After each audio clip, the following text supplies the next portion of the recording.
Chapter 61, Abandoning His Wife and Entering the Army, 2. This chapter has been stolen from Valera novels. Please read from the original source. Chu Lian blanked out. She was in a daze as she looked at herself in the mirror, her mind drifting far away. In the few days after their wedding, she could tell that He Sanlang had no kind feelings at all for her. In fact, his indifference might even be to the point of hatred, although she didn't know where that hate had come from. According to the novel, they had only seen each other a few times before the wedding, and they had been practically married blind. As a main character, her looks were top class, and she hadn't run into any scandals before the wedding. Rightfully speaking, it was hard to expect much from two strangers who had suddenly found themselves married to each other. Any sort of feelings should be out of the question. However, there shouldn't have been any animosity either. But as fate would have it, everything was different from what Chu Lian had expected. Not only was He Sanlang totally different from the novel's male lead, he seemed to hate her quite a lot. Chu Lian was fine with that, since she was currently the female lead, and she could use her foreknowledge to her advantage. However, she also wasn't the original Chu Lian, and she couldn't possibly fall in love with Xiao Bojian. She was part of House Jing'an now. After spending a few days in this family, she liked everyone except He Sanlang, and she wanted to continue staying in this family. However, that meant that she had to consider the relationship between her and He Changdi. Even if they couldn't be a loving couple who grew old together, they could still stop fighting each other. They could become normal friends who wouldn't hold grudges or interfere with each other's business. She could live happily in the Jing'an estate as a layabout. If she was bored, she could cook some delicacies and earn some money. After 2 years, if He Sanlang wanted children, she could even help him find a concubine or two to birth some heirs to carry on his family line. Thus, this bowl of snow fungus and lotus seed porridge was actually a white flag and a sign of peace from Chu Lian to He Sanlang. The two of them had to live under the same roof. There were still 2 or 3 more years before disaster would strike the Jing'an household. Before that, the two of them were still considered husband and wife after all. They couldn't possibly continue hating each other and fighting every day. Even if he could go on with a life like that, she couldn't. Chu Lian had made such careful plans, but she hadn't ever considered that He Changdi might have completely misread her actions and misunderstand entirely. Even now, He Sanlang was still sound asleep, thinking that he had stolen her breakfast. "Third young madam, what would you like to eat this morning?" "Oh." Mingyan came in to ask. Chu Lian was pulled away from her thoughts. She glanced outside and saw that the sun had already risen. It was already getting hot so early in the morning. In this scorching summer, it was easy to become listless and lose appetite. Chu Lian's thoughts churned in her head, and she suddenly thought of the clear, cooling raindrop mochi. Just as she was about to speak up, a maidservant ran in to report. Senior servant Gue finished doing up Chu Lian's hair and furrowed her brows. She turned to look towards the rash maidservant and said, "What happened? What are you doing? Forgetting your manners." The maidservant's head lowered, but she didn't dare to delay her report. "Third young madam, Momo, senior servant Lu from Qingxi Hall, sent someone over with a message. She asked third young madam to head over to Qingxi Hall as soon as possible." Google tag. Command push, function, Google tag. Display, div GPT, add 1505873300429-0. Chu Lian frowned. A message from Senior Servant Lu? Senior Servant Lu was one of Matriarch He's most trusted servants. Her words were almost equivalent to Matriarch He's. Something big must have happened since she had sent a message in such a hurry. Chu Lian quickly tidied up her dress and brought Xiyin and Fuyin over to Qingxi Hall with her. Before stepping out of the courtyard, she recalled He Changdi and asked, "What about my husband? Is he still sleeping?" Senior servant Gue shook her head. "I sent a maidservant over to look. The study was already cleaned up, and there was no one inside. Perhaps young master is in the main study in the outer court." Chu Lian nodded. "Momo, send someone over and ask him to head to Qingxi Hall too." Understood.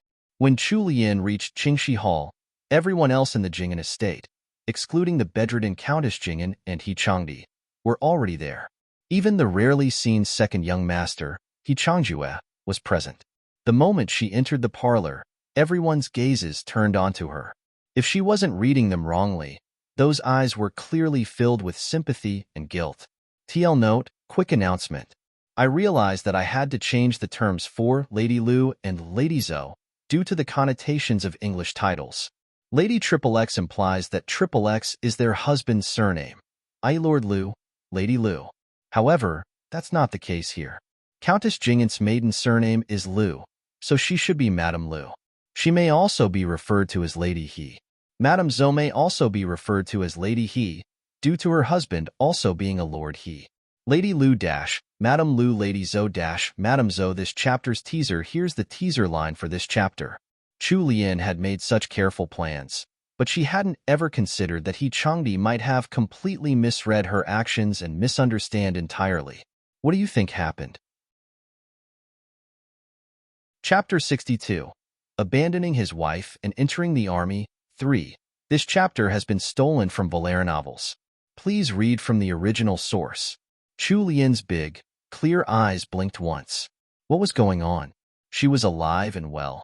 Why were they all looking at her like she had been suffering in silence all alone and they had just found out about it? What was there to pity her for? Grandmother, eldest brother, eldest sister-in-law, second brother. Chu Lian bobbed in greeting to each senior family member. Matriarch, he waved her over. Lianer, come sit next to grandmother. Chu Lian glanced at her eldest brother and sister-in-law sitting a tier below the matriarch. Although she was reluctant to, she could only slowly walk over to the matriarch's side. Matriarchy's warm hands tugged her down to sit on the sofa. Chu Lian looked at Madame Zhou and checked for any hint of jealousy on her face, but upon seeing none, she relaxed. The matriarch kept staring at her pretty granddaughter-in-law before she inwardly sighed. Chu Lian found it weird that everyone was staring at her. Even the matriarch was holding one of her hands, patting it gently as if to comfort her for some mysterious reason. She innocently blinked. Grandmother, is anything the matter? Matriarch, he patted her head gently, absent-mindedly noticing that her hair hadn't been brushed thoroughly in her rush to get here, and sighed. Lianer, grandmother has something to tell you.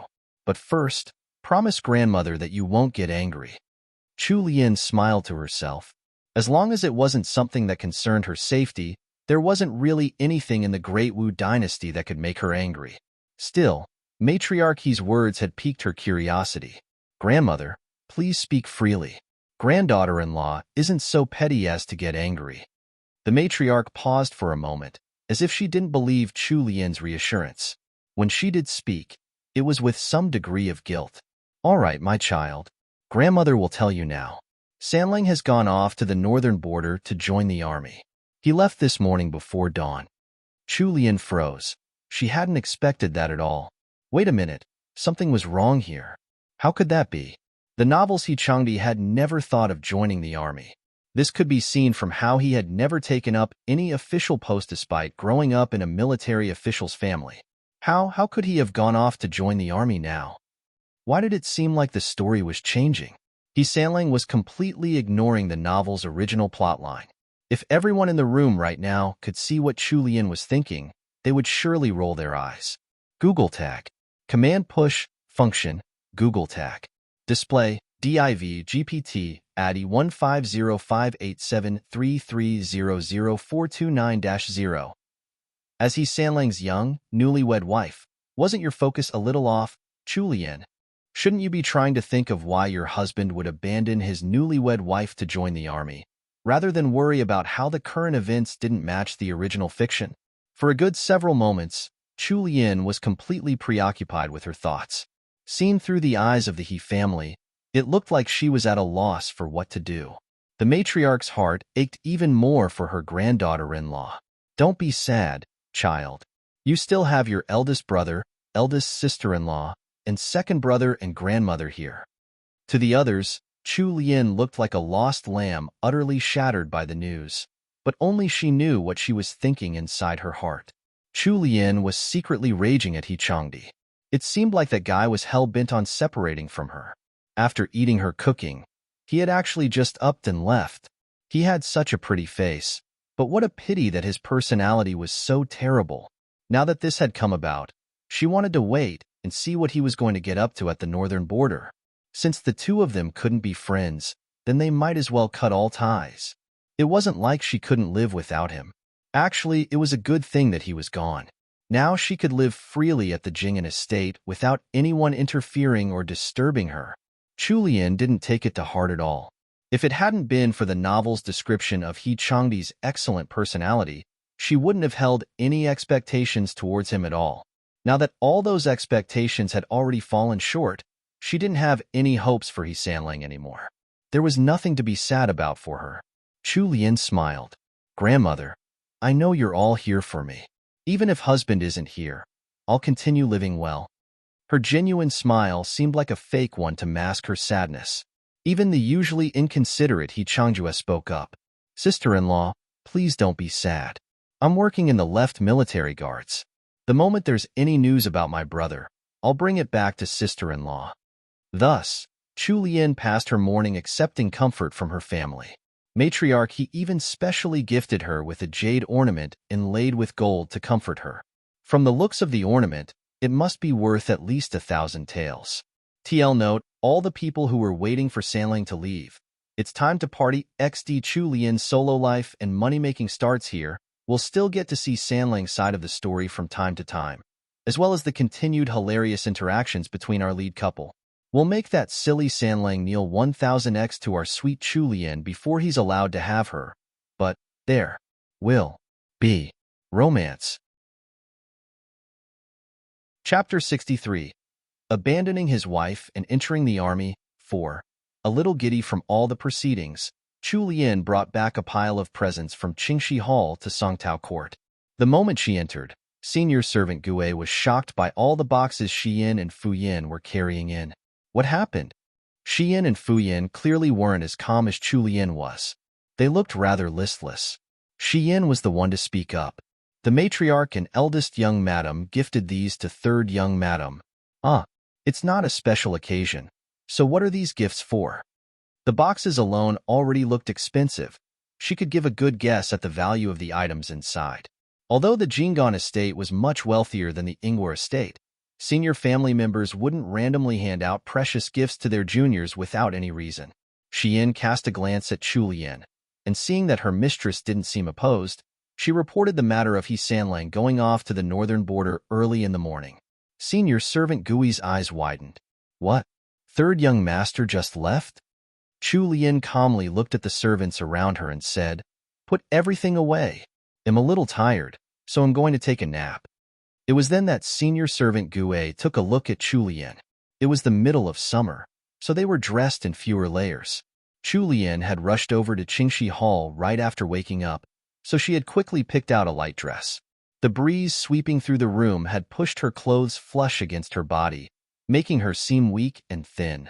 Senior servant Gue thought of how Sixth Miss had suffered these few days. Her husband had been at loggerheads with her right after their wedding, and now he had abandoned her for the army.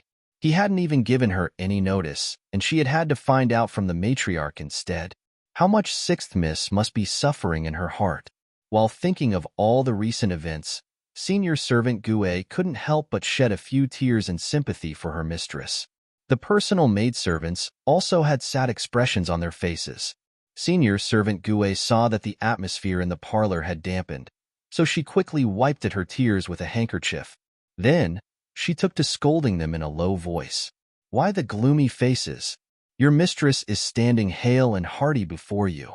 Dismissed, dismissed. Go off to your chores. It's not like third young master will never return. This is his home. No matter where he goes, he'll still have this place in his heart. All the maidservants left in a hurry. However, senior servant Gue knew that the situation wasn't as good as she had tried to make it seem. She knew what kind of place the northern border was. Since third young master had gone there to join the army, once he entered the border troops, he'd have to stay there for a full 5 years unless he somehow achieved some merit. 5 years. Third young madam was 15 this year. She would be 16 next year. If third young master really stayed at the border for 5 years, third young madam would be 20 by the time he came back. 5 years. How was third young madam supposed to wait for him? Those were supposed to be the best years of a woman's life. How could third young master treat their sixth miss this way? However, Chu Lian's thoughts were completely different from senior servant Gui's. She was currently wearing a yellow halter top undergarment and white lounge pants as she lied on her large bed. Her legs were crossed as she fanned herself with a round fan. In the other hand, Chu Lian held a comedy book, which she was happily reading. Whenever she got to an interesting part, she would even forget to fan herself. She would also murmur to herself from time to time, "I didn't think that the ancients would have such vivid imaginations. They even wrote stories with gender roles reversed. TSK, TSK. Too bad it's not the guys giving birth, though." TL note, the story that Chu Lian is reading here has the gender roles reversed. I female emperor, male harem, females as the head of their families, etc. Chapter 64, Raindrop Mochi and Ice Desserts, 1. It was currently in the middle of a scorching summer. Her husband, He Sanlang, had suddenly traipsed off to the borders to join the army just a few days after their marriage, so everyone in the Jingon estate took pity on her. In the afternoon, matriarch He sent one of her personal maidservants over with half a basin of ice. Seeing that Chu Lian was still sleeping in the bedroom, the maidservant instructed senior servant Gue to place the ice inside to alleviate the heat. There weren't many ice cellars in the capital, and they hadn't stored a lot of ice last year. Most of the ice had been sent to the palace. Even if there was extra, it would be sent to the estates of the other members of the imperial family. Most of the nobility wouldn't be able to get their hands on enough ice to use. Thus, it was extraordinary that matriarch He had actually sent a basin of ice over to third young madam. Senior servant Gue escorted Muxiang, the maidservant who had sent over the ice, out of the courtyard. Rather than being happy over the unexpected gift, she looked sad as she sighed. Anyone could see that the ice was merely some form of compensation for third young madam. Third young master was already gone. What kind of compensation could make up for not having your husband by your side? Perhaps the ice had really made the room cooler. Chu Lian slept exceptionally well that afternoon. She didn't even get up when Fuyin came in to call her for lunch. It was already late afternoon by the time she woke up. Chu Lian felt the refreshing coolness the moment she sat up on the bed. Rather dazed from sleep, she stood up and pushed the curtains of the bed aside. There was a wooden bucket filled with ice set down right beside the bed. Chu Lian let out a gasp of surprise. She didn't even spare the time to put on her embroidered shoes before she was rushing forward, peering into the ice bucket. There was still a piece of ice about as large as her head floating inside. Xian was working on some embroidery as she remained on standby in the outer chamber. When she heard Chu Lian's gasp, she hurriedly ran in. "Third young madam, did anything happen?" Chu Lian pointed at the bucket. Her eyes were wide as she asked, "Where did all this ice come from?" The corners of Zion's mouth pulled downwards grimly. Although the ice was a great gift, it was meant to act as consolation for He Sanlang's leaving. She held mixed feelings towards it. The matriarch ordered someone to send it over to third young madam in order to relieve the summer heat. Chu Lian instantly realized why matriarch He had sent over the ice, despite it being so valuable. The Jingon estate wouldn't normally get any to use for themselves. However, she wasn't thinking as deeply as senior servant Gue and the rest were. Since matriarch He had given it to her, she was going to happily make use of it. Otherwise, it would go to waste. "Quick, get me a small cotton blanket," Chu Lian said. Though her expression hardly changed, there was a degree of excitement to her manner. Xian, still in the midst of her bout of sadness, wasn't expecting that. She let out a soft ah and looked up at Chu Lian in confusion. "Quickly, quickly, what are you standing there blanking out for?" Xian wiped at the corners of her eyes. But, third young madam, what do you want a cotton blanket for?" Chu Lian flicked Xian on the forehead. "What else is it for?" "To make all this ice melt slower. I want to use them to make desserts with shaved ice." Shaved ice. The thought was enough to completely distract Xian from her earlier gloominess. The hurt on her face also disappeared. "Yeah, shaved ice is delicious and helps relieve the heat. Go on, quickly." Thus, Xian was driven out to find a cotton blanket for Chu Lian. When Xian returned, blanket in hand, she watched as third young madam used it to cover up the wooden bucket. She didn't seem to know whether to laugh or cry as a strange expression overtook her previously downcast face. "Get me a change of clothes. I want to see what we have in the kitchen that I can use to make shaved ice with." Finally, senior servant Gue and Shi-Yin went along with her to the kitchen.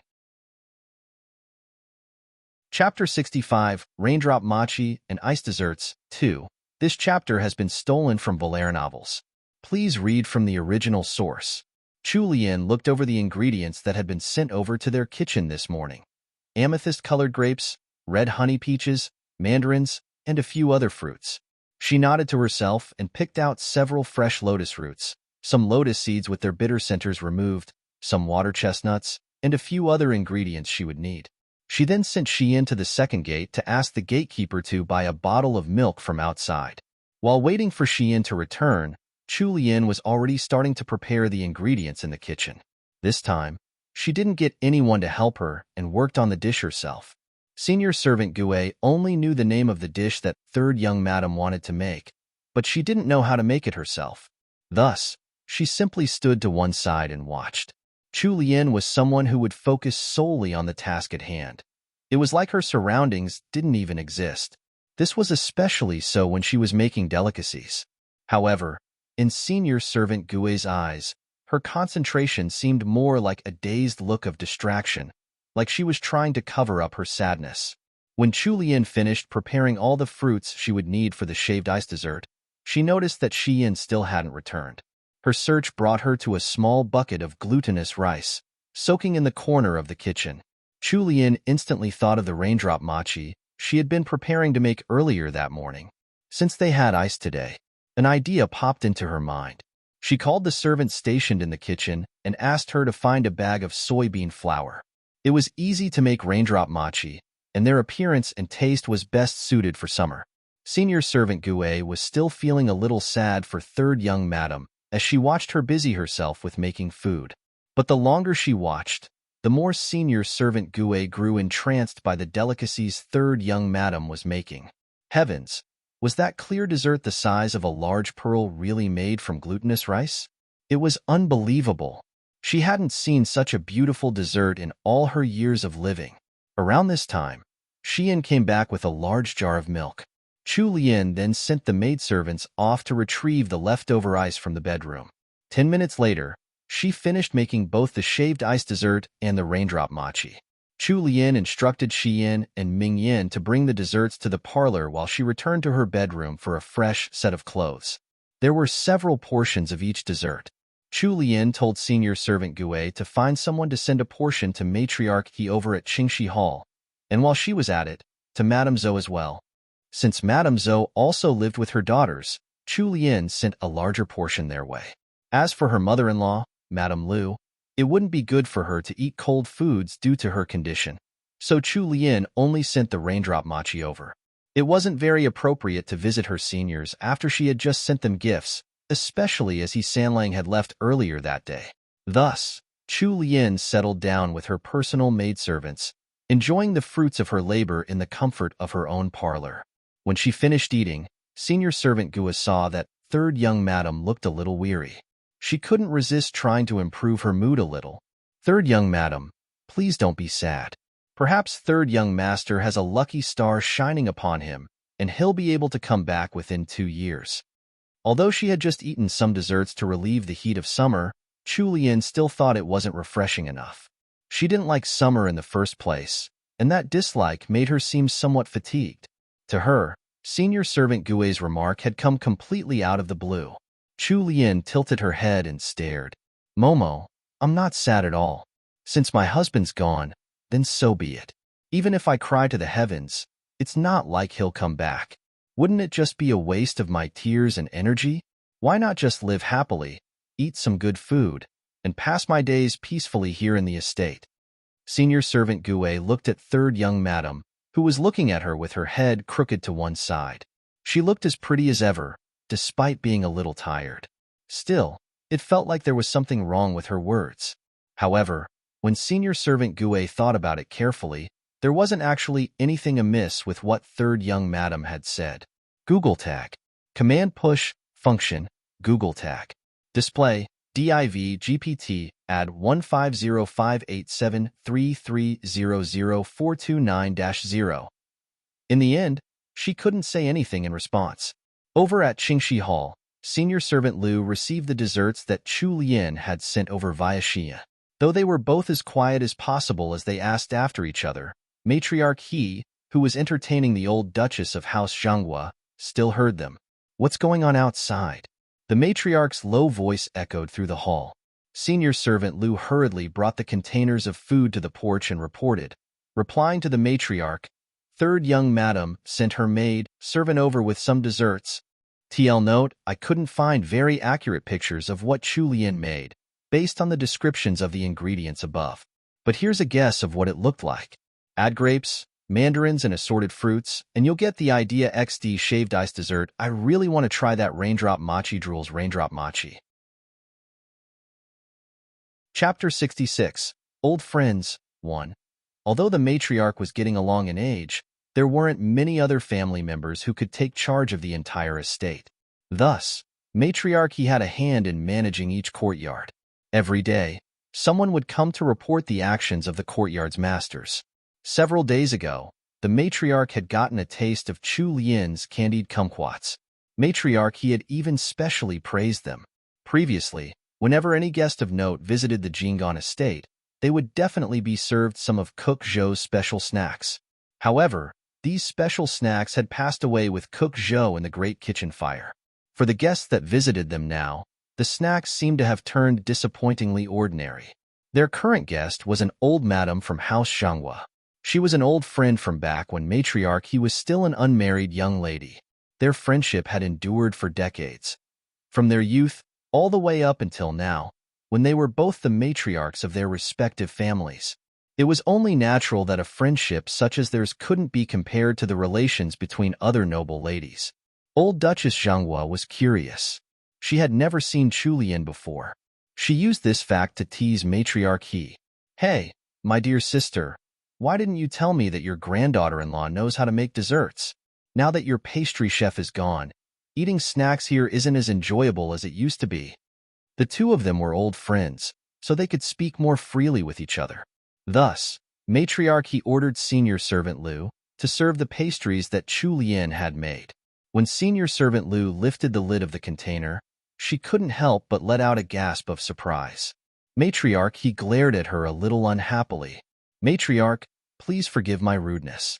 These desserts simply looked too beautiful and I lost my composure. Oh? What kind of dessert could make Shangyun lose her composure? Quick, bring it out and show me, old Duchess Zhanghua urged. Shangyun was Senior Servant Liu's name when she had been a young maidservant. By the time Senior Servant Liu finished placing the desserts on a small side table, even the two matriarchs who had seen many a dessert in their time were wide-eyed. The shaved ice dessert was not only fragrant, but also visually pleasing. Served in a porcelain bowl, the various colors of the fruits contrasted well against both the white of the dish and that of the milk. A few red orchids were arranged by the side of the bowl, making it look more like a piece of art than a midday treat. They almost couldn't bear to eat it. On the other hand, there was a clear, round water droplet that looked extremely interesting. It was served in a long, shallow dark green bowl. There was a single lotus leaf underneath the droplet, and served beside it was brown syrup and soybean powder. It looked just like a large bead of morning dew as it rested atop the lotus leaf. They had never seen anything quite like it before. While the two madams were admiring the desserts, Senior Servant Liu spoke up. Matriarch, third young madam said that it would have been a waste if she didn't make some desserts with the ice you sent over today. Thus, in return, she sent over this ice dessert and raindrop mochi. However, these two desserts are cold, so please don't eat too much of it since your bodies might not be able to take it. Old Duchess Zhanghua curiously looked up. You sent ice over? Matriarch He took the initiative to explain how he Changdi had rushed off to the northern border. That child had clearly arranged everything early on, but he had only left a letter behind to explain where he had gone. She had sent Dalong to look for him, but there had been no news at all after most of the day had passed. It was obvious that He Changdi had already decided on this plan of his and had made his preparations beforehand. What a pity for her newlywed granddaughter-in-law. Old Duchess Zhenghua frowned. Sister, you have to arrange things carefully and make sure the servants in your estate keep their mouths shut. Otherwise, your granddaughter-in-law's good name might be tarnished. Of course I know that. That grandson of mine caused too much trouble this time. Chapter 67. Old Friends, 2. This chapter has been stolen from Valère novels.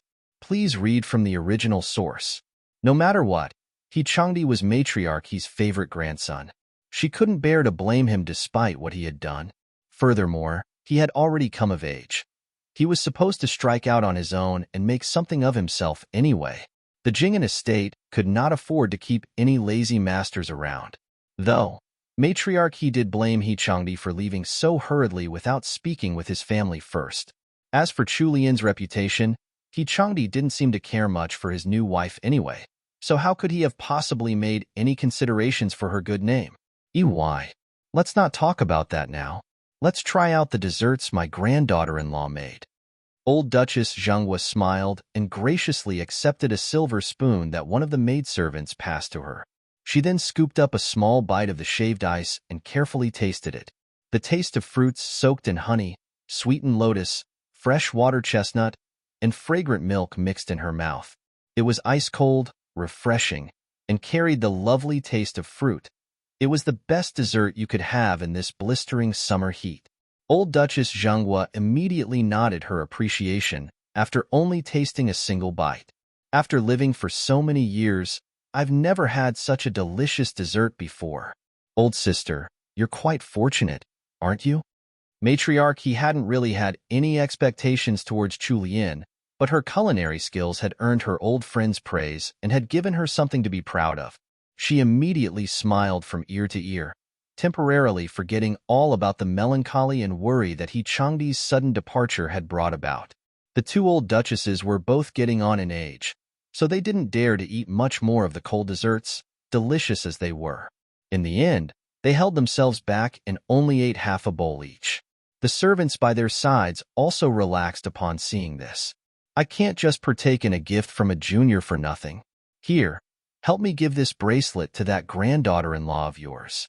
You'll have to let me take a look at her one of these days. Old Duchess Zhenghua took off the emerald jade bracelet on her wrist as she spoke. The bracelet was clearly one of high quality, judging from the way the emerald streaked through the jade. Matriarchy understood the personality of her old friend well, so she didn't reject the gift and let senior servant Lu accept it. I heard your grandson, Mr. Chang, likes eating interesting desserts like these. Why don't you take the rest of it home with you? I won't stand on ceremony with you then. Little Chang does love new desserts. Mr. Cheng's full name was Zhang Tianqing, and he was Duke Zhenghua's heir. He was the same age as He Changdi and was also a young master born from the main branch of the family. However, he was the only legitimate son in his generation living in the Zhenghua estate, so old Duchess Zhenghua doted on him very much. Heir Zhenghua liked to eat good food, especially the snacks from the Jing'an estate. Old Duchess Zhenghua would always bring some back for her grandson every time she visited Matriarchy. She was still lamenting Cook Zhou's loss, but now that Matriarchy had given her the snacks made by her granddaughter-in-law, she was happy again. Senior servant Lu remembered the advice that Xian had given her when she had brought the desserts over. Third young madam said that this dessert can't be kept for more than half a day. Otherwise, it'll spoil. Google Tag. Command push, function, Google Tag. Display, div GPT, add 1505873300429-0. Old Duchess Zhenghua laughed out loud. All right, I understand. It's getting late, so I'll return now. Old sister, don't worry too much about your Sanlang. I'll ask my husband to keep an ear out for news in a few days. After exchanging some courtesies, Matriarchy sent her old friend away. When old Duchess Zhenghua returned home, she coincidentally encountered her grandson returning home, too.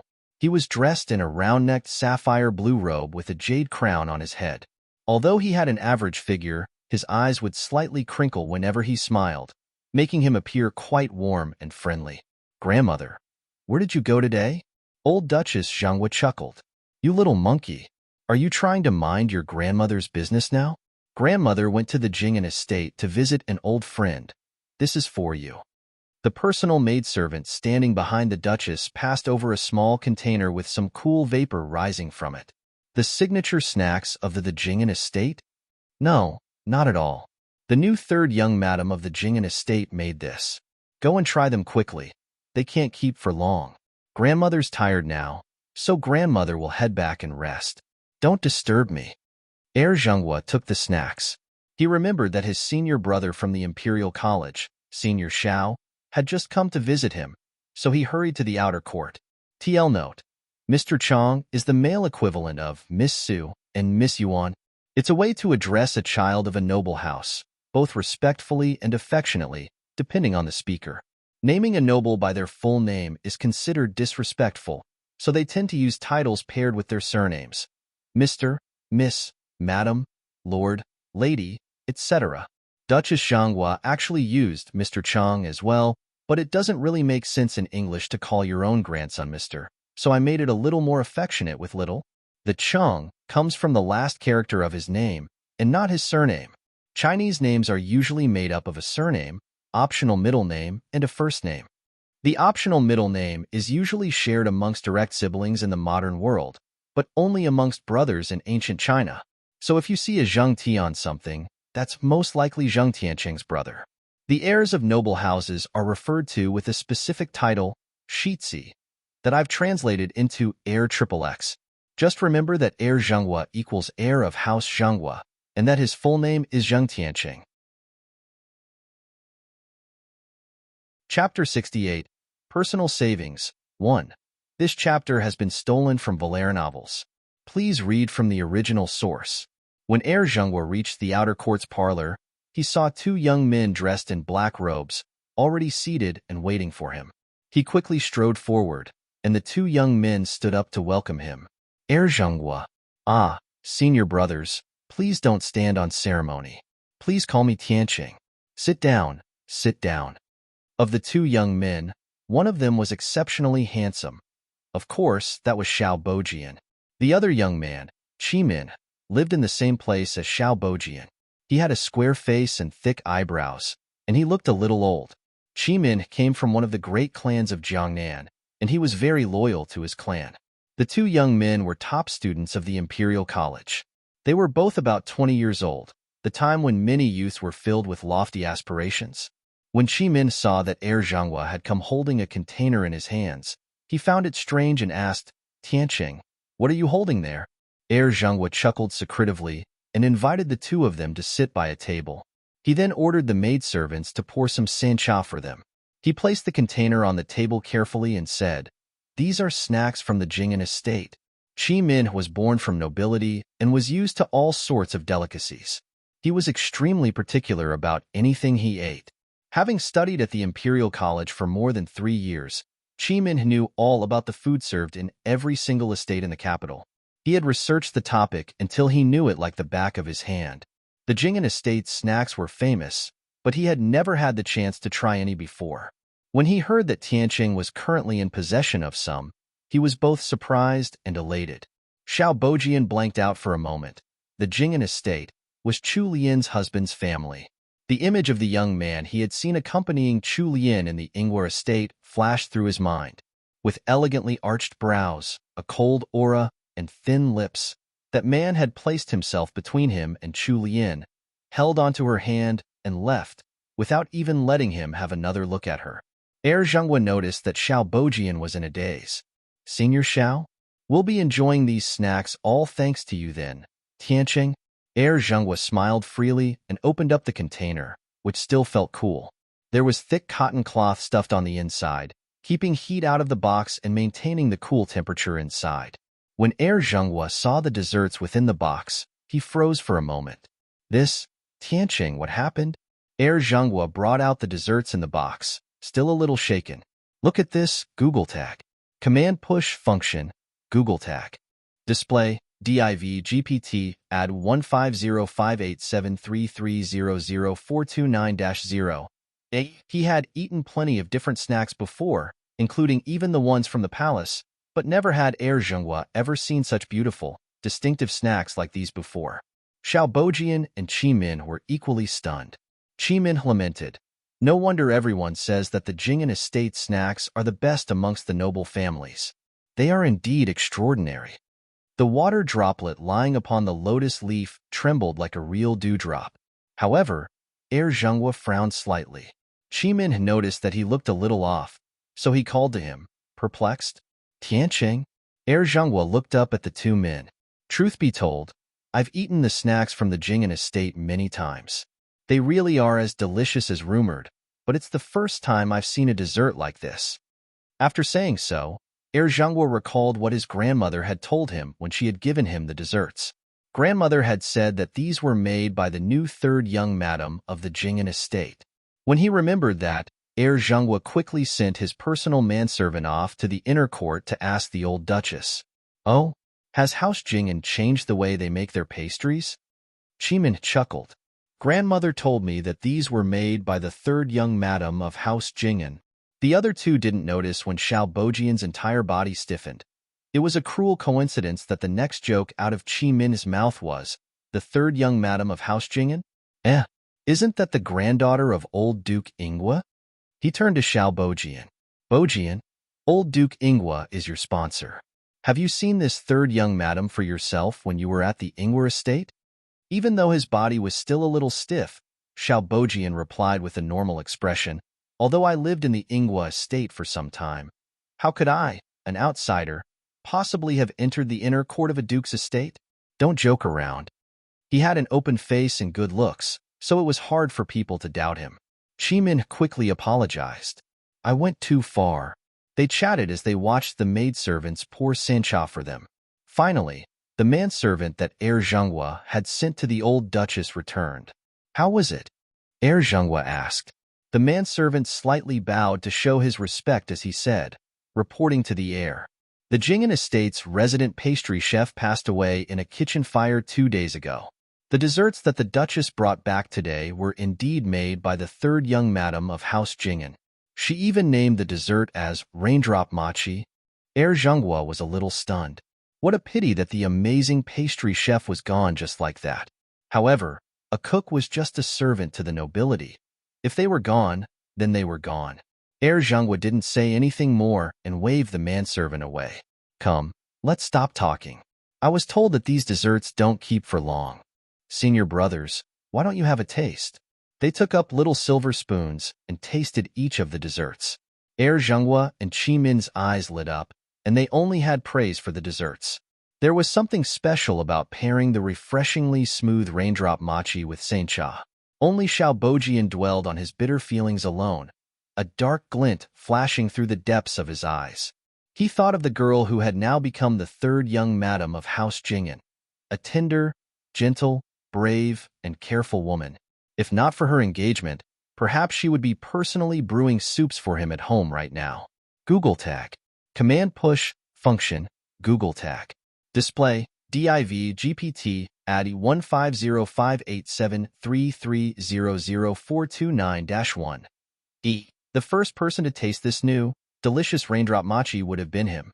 The person showing off his perfect wife in front of his fellow students would also be him. Under the cover of his broad sleeves, his hands curled into fists until his knuckles turned white. TL note, Zhenghua calls them senior brothers or Shixiang in reference to them being his seniors at school. Chapter 69, Personal Savings, 2. This chapter has been stolen from Valera novels. Please read from the original source.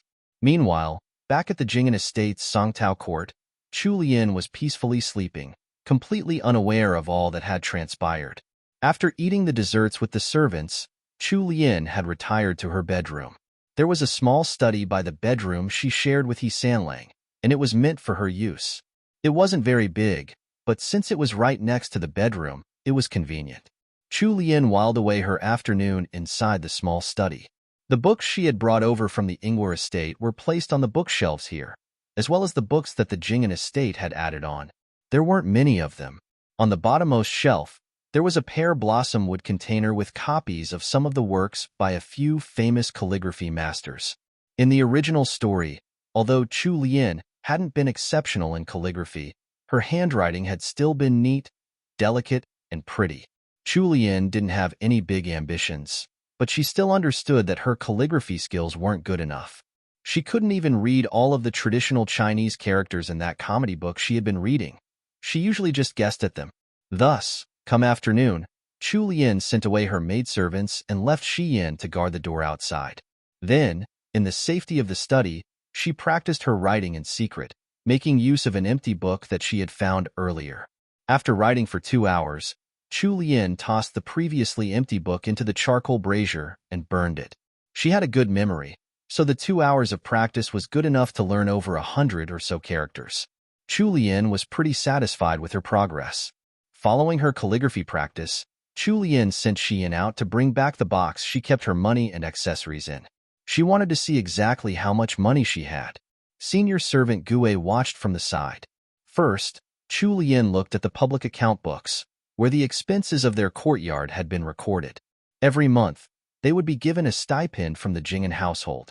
Of course, the salaries of all the servants in their courtyard were to be paid from this stipend. There was almost 80 taels of silver in the public account. These were saved up from the time when Changdi had been the sole master residing in this courtyard, and when there had been fewer servants around. Otherwise, in most situations, the stipend wouldn't be enough to cover the monthly expenses, and they would have to fork out a portion of their own personal accounts. Lian put down the account books and ordered Yin to open up the chest where they kept the silver for daily expenses. It was a huge chest with several layers, but only the first layer contained anything. A few silver ingots, some loose silver pieces, and a few strings of bronze coins. There were 50 taels in total, together with the silver she had gotten on the day of her wedding, and after giving senior servant Gue 100 taels, she only had 400 taels left with her. She hadn't saved much from when she was still living at the Ingwer estate. Furthermore, her mother had died when she was young, so she didn't have any silver lying around.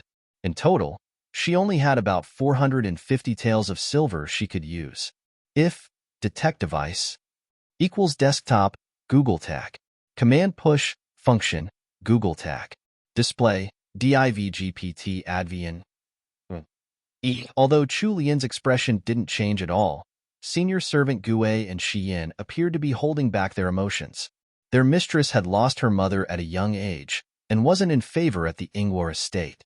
Lian's stepmother, Third Madam, had kept Third Young Madam's dowry in her clutches. Third Master wasn't on her side either. The Ingwa household all thought that their sixth miss must have had some tremendous luck to marry into the Jing'an estate, and that she would be rolling in riches. The misses of the second branch were all jealous of her, so of course, none of them would contribute anything to the dowry of 6th Mississippi. If not for the Jing'an estate adding on a little to the dowry, then this pitiful amount would have been mocked by all. As a legitimate daughter of the family, her dowry couldn't even be compared to the dowry of an illegitimate daughter who was favored. After marrying into the He family, 6th Miss had also been treated callously by 3rd Young Master. It was fortunate that their 6th Miss wasn't upset over her marriage, otherwise she would have probably gotten sick from anger. Lian wasn't bothered by what the servants next to her were likely thinking. She picked up the last box. This was her accessory box, and she had kept it since she was a young girl. After so many years, she only had this one box of accessories. Looking down at the box, Lian felt a pang of sympathy for the original owner of this body. At the very least, she was a legitimate daughter of a duke's estate. However, her clothing and accessories were way too poor for her status. No wonder her personality had warped like that. Anyone's personality would change if they grew up in such an environment. Lian retrieved the key she carried on her and opened up the box. The craftsmanship of the box was exquisite. There were 10 layers in total, and each layer was lined in bronze. There were even complicated-looking patterns carved on top. The bottommost layer in the box held the accessories she had been given when she was just born. Senior servant Gue had told her that she had probably worn them when she was around a year to 3 years old. There weren't many accessories she could wear in her infancy. So, this layer only had a few pairs of gold bracelets and anklets, as well as some necklaces and flowers made from gold and pearls. After rummaging about in the box, there were even a few good jade ornaments. It was clear that the original Lian had been treated well when she had just been born, since she was 3rd Master's first child. The accessories in the second layer were the accessories she had worn after she had turned 3. There were a few head accessories, but it was obvious that they weren't as exquisitely made as the ones from her infancy. As she went through the layers, there were fewer and fewer accessories that were actually worth something. After the age of 10, there wasn't even a single gold accessory in the tray. All the accessories in the box weren't fit to wear now, because they had all been used before. Chu Lian picked out a few jade ornaments that had sentimental value, then sorted the gold accessories from the silver. She passed them to senior servant Gue and instructed her to have them melted into gold and silver pieces for future use. After organizing the box a little, Chu Lian turned to the accessory case she was currently using. Chapter 70. Being a Virtuous Wife 1. Her current accessory case was made of fragrant rosewood and wasn't very big. However, it was rather finely made, consisting of multiple layers that Chu Lian began to open one by one. There were quite a few accessories inside, but the ones with any actual worth were few in number. While these accessories were fine for normal everyday wear, there weren't many that were suitable to wear for special occasions. There was only a ruby hair ornament decorated with colorful butterflies that she might be able to wear outside. This hair ornament had previously been mentioned in the novel as well. It had been given to Chu Lian by her mother. As for the rest, there were only the lucky jade amulet from Matriarch He and the crimson jade bangle from Countess Jingon. Rightfully speaking, the Jingon estate should have given their new family member some new accessories. However, for some reason, Chu Lian hadn't seen a single one. The maidservants had even complained about it. However, it only took a little bit of thought to figure out why. Since He Changdi didn't like her, it was perfectly reasonable that he would shortchange her wherever possible. In the original novel, when Chu Lian had just married into the family, He Sanlang had cared for her wholeheartedly. At the very least, he had never been stingy with clothing, accessories, or food. For hair ornaments alone, He Changdi had prepared over 10 of them for her. That wasn't a small number. Chu Lian pursed her lips and closed the accessory case. Humph. She didn't care even if he hadn't prepared anything for her. She didn't need anything from him. Once she earned enough money, she would draw out some designs and send them to an accessory store. Chu Lian wasn't bragging. Back in the modern world, not only had she studied design, but she had also traveled the world as a gourmand, taking in different cultures and styles. Her usual hobbies had consisted of sightseeing and eating good food. She could be considered a globetrotter. Now that she was in the Great Wu dynasty, the only other thing that she was good at besides cooking was drawing. Chu Lian pushed away the accessory case and hugged her knees close to her, zoning out as she thought. Senior servant Gue and Zion's expressions changed as they watched her off to the side.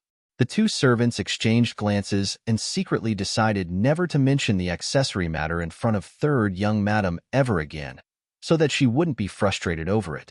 At the same time, He Changdi entered the blacklist of Chu Lian's 2 most trusted servants. Which brides wouldn't have a few ornaments they could show off? Even the daughters of the common folk would have a few silver hairpins made in the latest styles when they were married. Not to mention the nobility. There weren't many who were treated as unfairly as their 6th Mississippi. Put everything away.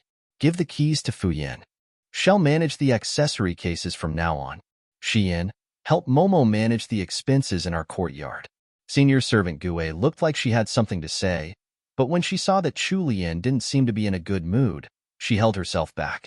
Actually, Chu Lian wasn't in a bad mood at all. She was trying to calculate just how much she had in her private funds. After counting here and there, and adding on the gold and silver she would get from melting her accessories, she wouldn't get more than 600 taels.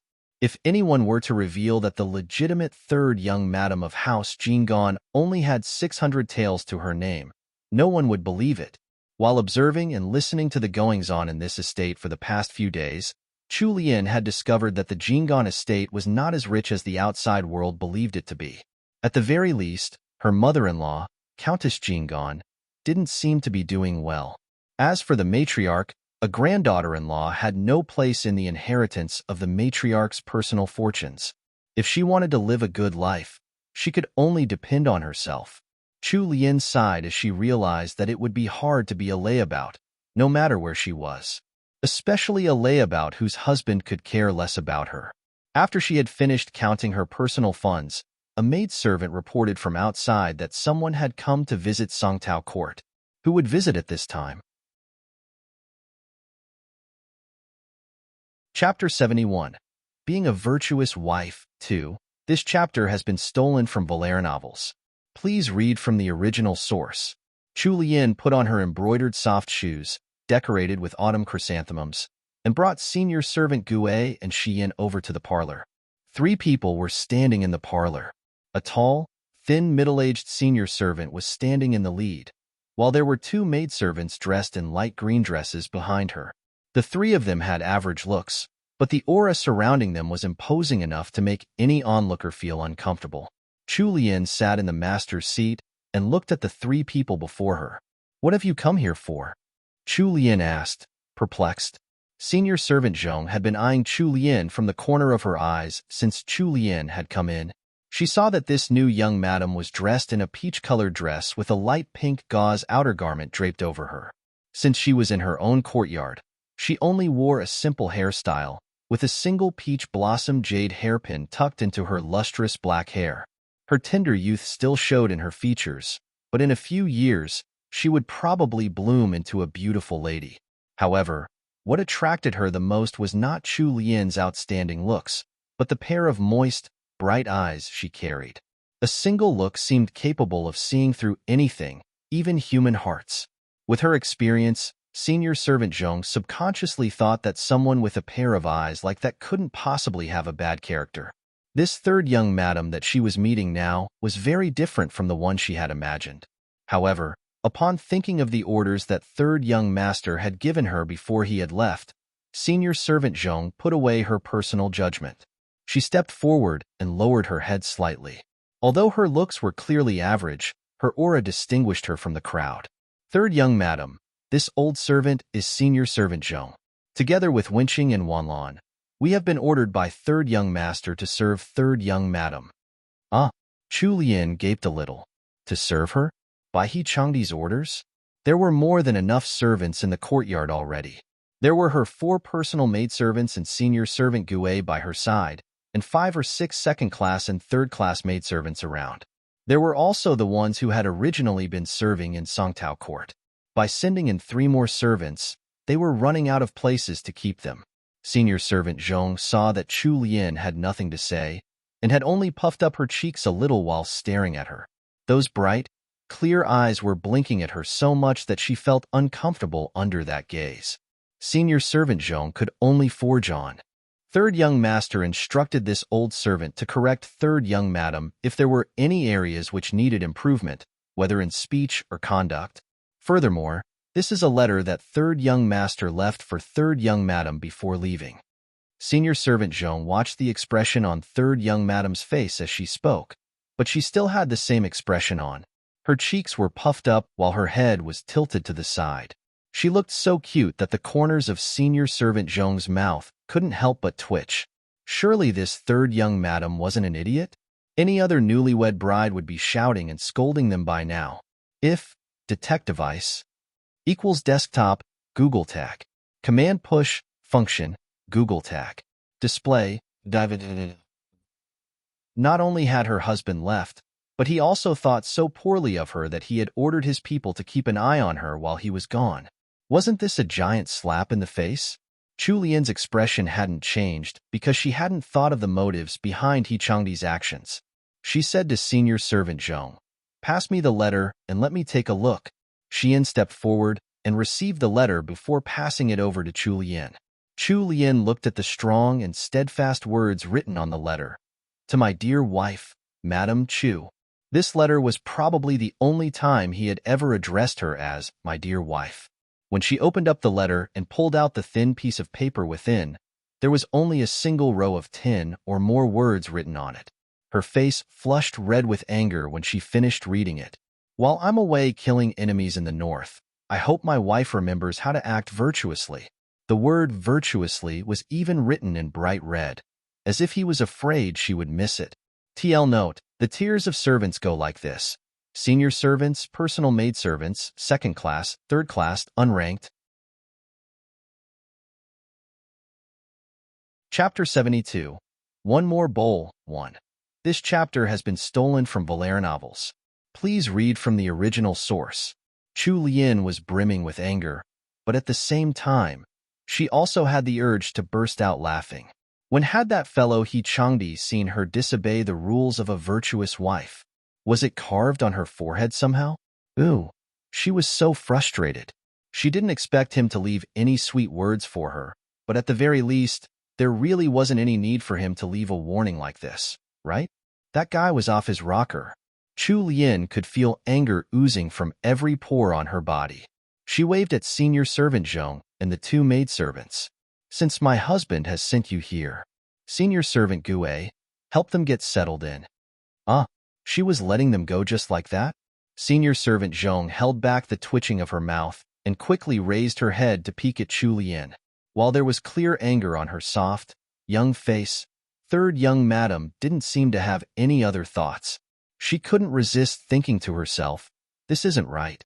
If it were any other newly married young madam, and they found out that their husband didn't trust them, they would definitely run off to their mother-in-law to complain and show how aggrieved they feel. But all this third young madam did was puff up in anger and forget about doing anything else? Was this young madam simply too naive or too forgiving? Senior servant Zhong, this way please. Now that senior servant Gue knew why senior servant Zhong was here. Although her tone still seemed polite on the surface, she was clearly putting some distance between them. Senior servant Zhong could only bob in greeting before following senior servant Gue, bringing Wenqing and Wanlan with her.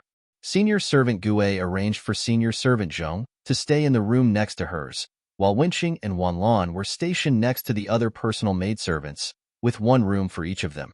Chu Lian's gaze unconsciously drifted towards Wenqing and Wanlan as they were leaving. She noticed that their footsteps didn't make a sound, even though their motions were swift. Her eyebrows slowly drew together.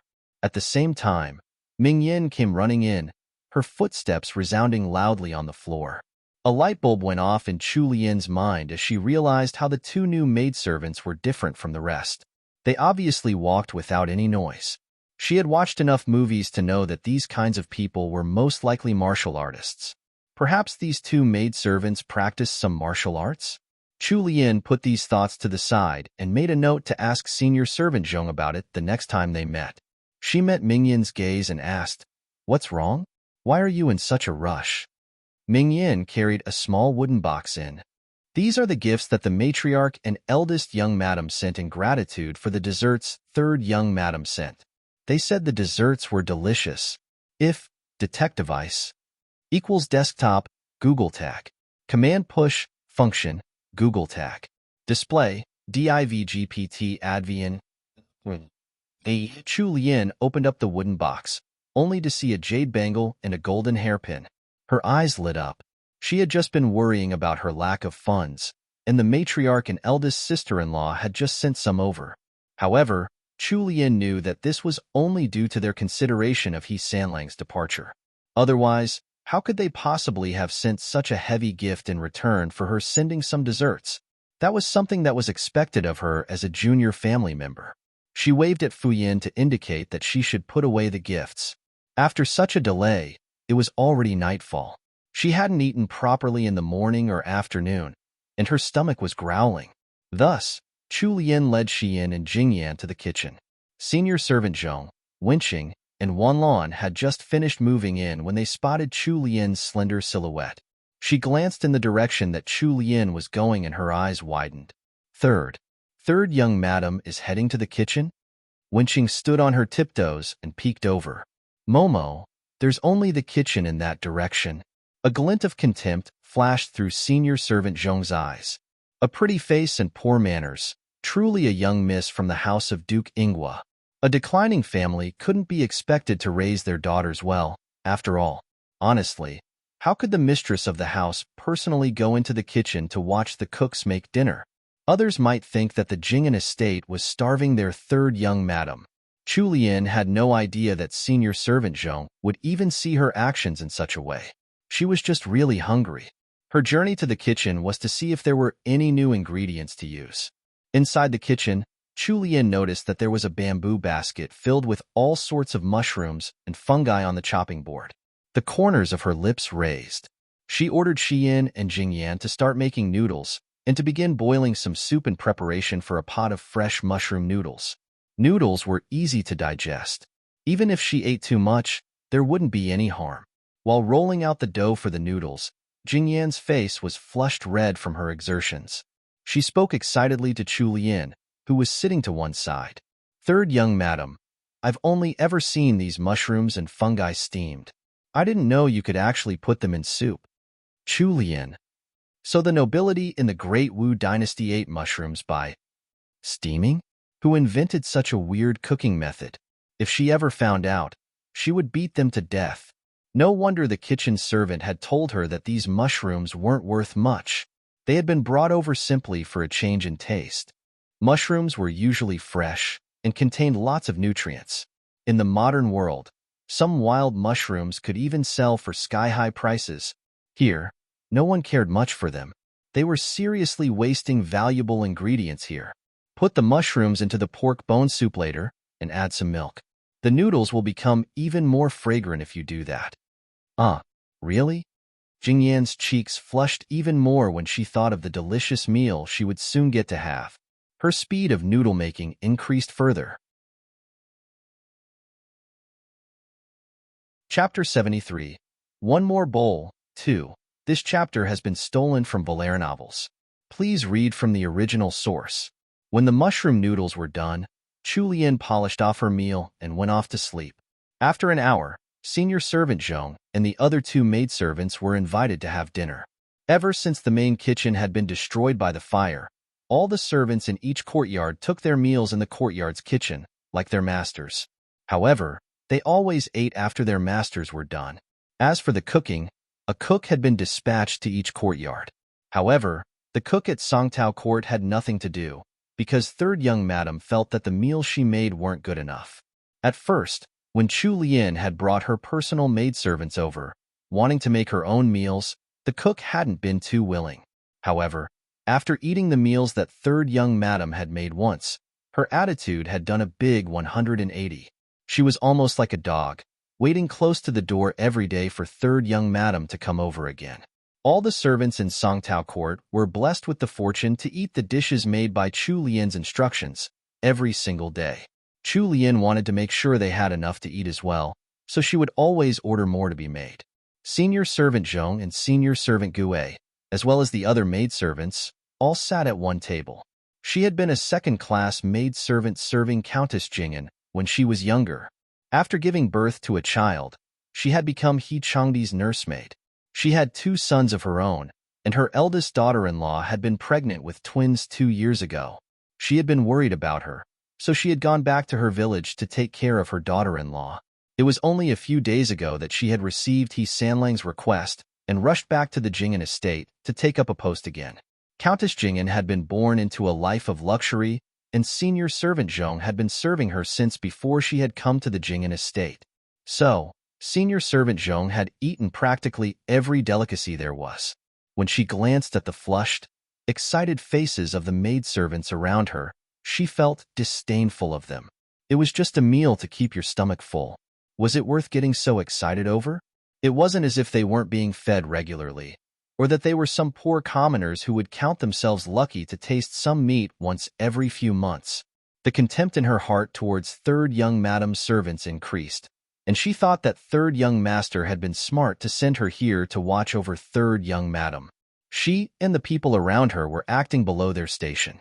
They had to be watched so that they wouldn't disgrace the name of House Jing'an. Senior servant Gue coolly observed the expression on senior servant Zhong's face. She could see that this senior servant Zhong looked down on their 6th Mississippi. The corners of her lips raised, mocking her as she gestured to the lower-classed maidservants. "Bring in the meal." Jingyan gulped a little and couldn't help but exclaim, "Momo, we're having mushroom noodles tonight. It's my first time eating something like that. I'm drooling just smelling the flavor." Senior servant Gue shot a look at Jingyan.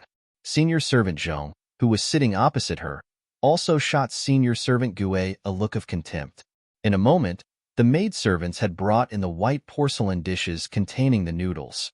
They placed them on the table first, and then placed down a few side dishes following that. Refreshingly crisp pickles, woodier fungus wrapped in bean-curd skin, and soybeans that had been pickled just right. The white porcelain bowls surrounded the plates of side dishes. Inside them, the noodles swam in a fragrant, thick, milky white soup. Shiitake mushrooms, slices of king oyster mushrooms, enoki mushrooms, and oyster mushrooms were arranged neatly on top of the noodles. If detect device equals desktop, Google Tag. Command push, function, Google Tag. Display, DIVGPT advient. Everything was garnished with chopped spring onions. The vibrant green dots shone against the milky white soup like glimmering emeralds. Steam rose from the white porcelain dishes, hooking the appetites of everyone present. Senior servant Zhong stared at the mushroom noodles before her with widened eyes. When she recalled the tasteless mushrooms she had eaten before and compared them to the masterfully arranged, delicious-looking mushroom noodles before her, she couldn't hold back a gulp. Without giving her time to voice her questions, everyone at the table picked up their chopsticks and began to eat. The feast was right before them. Who would bother with conversation? Only the whooshing sound of noodles disappearing resounded in the hall. All the young maidservants shed their usual grace and poised to scarf down their meal. They couldn't help eating quickly. They had seen that there wasn't much left in the pot. For the sake of having a second bowl, they had to eat as quickly as they could. Senior servant Zhong swallowed her words and shot a look at Wanlan and Wenqing. Then, she picked up her chopsticks, grabbed some noodles, and placed them inside her mouth. One moment she was chewing on them, and in the next, the speed of her chopsticks sharply accelerated. It wasn't until the last mouthful of thick soup had disappeared down her throat that she huffed out a long breath. She felt refreshed all over, and that delicious flavor still remained on her tongue. Unfortunately, that serving of noodles had been a little on the small side. She wasn't full yet. Thus, she turned to the maidservant behind her and said, "Bring me another bowl." The maidservant looked troubled as she replied, "Momo, there's no more noodles." "What? No more?" Senior servant Zhong resisted the urge to spit up blood. She had just seen a full pot of noodles, yet it was all gone just like that? What kind of appetites did these people have? Senior servant Zhong turned her head to the large pot nearby. As expected, there were only a few pitiful spoonfuls of soup left in the once full pot of mushroom noodles. A maidservant dressed in emerald was even pouring the last bit of soup into her bowl. Senior servant Gue was already an experienced veteran in the battle for food, so she was much calmer than senior servant Zhong. She set down her chopsticks and smiled elegantly at senior servant Zhong. "Senior servant Zhong, please take your time to eat. I'll go and take my rest now." Senior servant Zhong looked down at her completely empty bowl before looking up at senior servant Gue's disappearing silhouette. Inwardly, she raged. "I wanted to enjoy my meal slowly, but you lunatics ate up everything before I could react. What am I supposed to eat?" She coughed once before bringing Wanlan and Wenqing away. On the way back to their rooms, Wenqing couldn't resist saying, "Momo, the meals here are so delicious, but I couldn't eat my fill." Senior servant Zhong rolled her eyes. She hadn't been able to eat her fill either. Thus, the originally calm and stately senior servant Zhong decided to eat more quickly at the next meal, so she might be able to get a second serving. TL note: mushroom noodles sound delicious, handmade noodles, even mushroom noodles and soup. Chapter 74, He Finally Did Something Right, 1. This chapter has been stolen from Valera novels. Please read from the original source. On the day that He Changdi had abandoned his wife to join the army, Chu Lian had been sound asleep in her nice, warm bed, without any dreams to disturb her slumber. On the other hand, He Sanlang was bringing Lai Yue along his hasty journey down the roads at Zhangzhou, a city near the capital. Although no one back in the estate knew of the path he was going to take to the northern border of Liangzhou, to avoid getting chased, he traveled at double the usual speed, day and night. It was still in the middle of summer, so even though the skies turned dark during the night, there were no cooling breezes to lighten the heat. Not only that, it was so stuffy and hot that their tolerance wore thin. The two horses flew down the highway with their riders, both laden with cloth packs. Although the breeze created by their horses' movement was a little cooling, after getting jolted around on horseback for an entire day, Even the sturdy He Sanlang was nearing the ends of his endurance. While bearing with the burning pain coming from their inner thighs, the two of them clocked another 10 miles on their journey. Under the faint moonlight, Liyue spotted a grass shack up ahead at the fork in the road. His joy showed on his face. "Third young master, there's a grass shack ahead. Why don't we rest here for tonight?" There were still 40 to 50 miles to go before the next city. If they traveled throughout the night, they would probably only reach it by the next day, so why not camp for a night by the roadside? Anyway, the horses needed some rest too. He Sanlang nodded and got off his horse. Liyue took the reins from Changdi's hands and tied the horses to a tree nearby, letting out just enough of the rope so that the horses could graze on the sweet grass surrounding them. This crude little shack had once been a simple tea house. It was now in ruins. The single set of table and chairs was already a little rotten, and there was a layer of dust covering everything. It was clear that it hadn't been in business for a long time. The grass shack was open on all 4 sides, and the foundation didn't seem too stable. It looked like it was on the verge of collapse, while the grass roofing was almost all gone. It could only serve as the most basic shelter from the elements. Although the conditions were a little harsh, as travelers, they weren't too picky. Having some form of a roof over their heads, and even some old furniture was much better than having to camp out by the side of the road. Liyue took out a thin blanket from his travel pack and placed it on the chair. He then took out some steamed buns and rolls, as well as a water skin. "Young master, have some water." Changdi had been sitting at the table, eyes closed as he rested for a bit. He took the water skin that was passed over and drank a few mouthfuls. Then, he picked up a steamed roll and stuffed it into his mouth. He had some jerky in his pack, so he held a steamed roll in one hand and jerky in the other as he mechanically shoved each into his mouth. If detect device equals desktop Google Tag. Command push function Google Tag. Display DIVGPT adv. In his past life, after he had been betrayed by Chulian, he had suffered a lot while wandering in the wilderness. He had even eaten grass, bark, and tree roots before. Having steamed rolls and jerky to eat wasn't too bad in comparison. There was nothing to complain about, and he wasn't someone unreasonable. Although he used to think that meals were just a means to fill his stomach, for some reason, eating jerky and dry steamed rolls out in this desolate place made him feel upset. As he chewed on his rations like a robot, he shut his eyes and the memory of that delicious snow fungus and lotus seed porridge came to mind, wontons with steam rising off them, and those scallion pancakes attacking his senses with the aroma of spring onions. Changdi swallowed hard and forced the dry steamed roll down his throat. He opened his eyes in irritation, forcing himself to stop thinking of the delicacies made by that wicked woman. He bit off a piece of jerky, but the thought of what that wicked woman Chu Lian was making for her dinner tonight came unbidden to his mind. The more he ate, the more upset he got. After enduring a few more bites of food to stave off the hunger gnawing at his belly, he Sanlang threw the rest of the steamed rolls and jerky back into his pack in a restless fit. He drank more water before moving the blanket to the ground and forcing himself to sleep.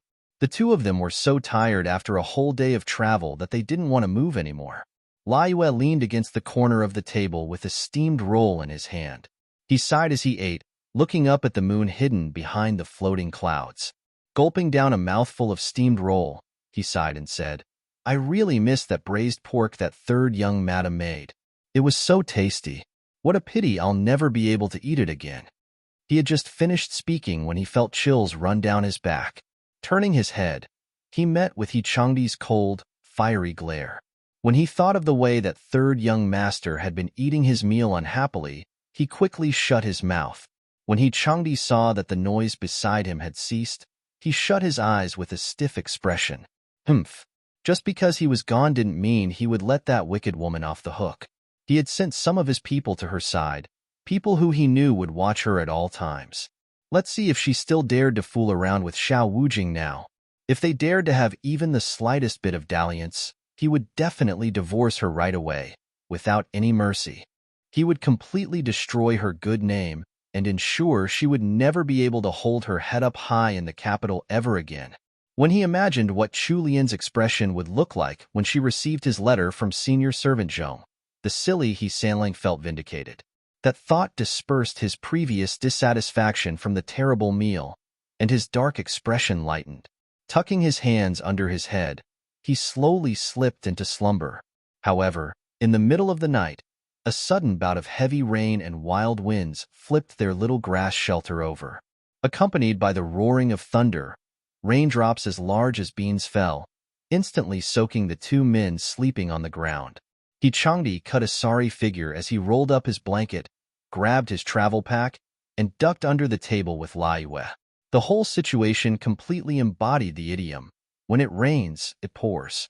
The next day, the two of them had to take to the road in wet clothes after eating a meal of rain-soaked steamed rolls and jerky.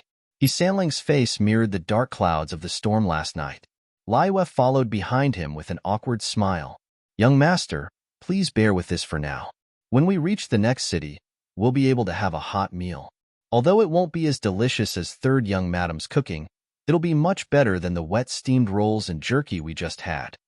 Liyue's comforting words were like adding oil to the fire. Sanling almost exploded in a fit of temper. "Shut up. If you mention Chu Lian one more time, I'll make sure you won't get a single hot meal."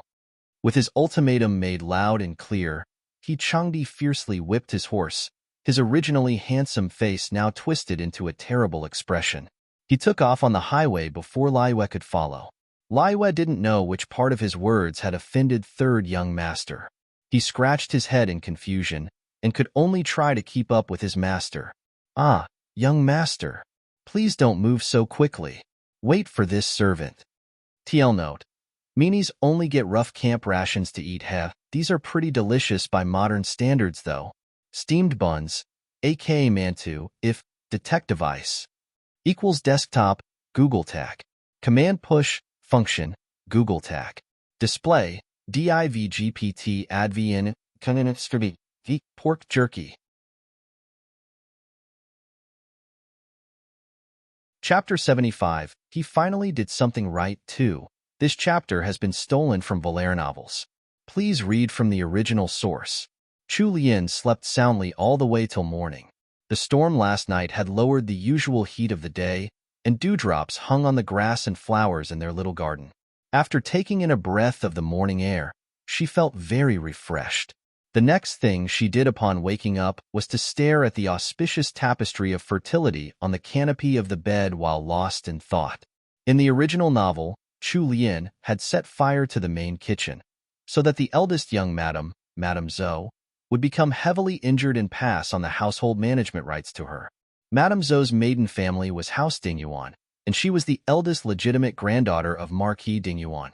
It would be old Marquis Dingyuan's 60th birthday tomorrow.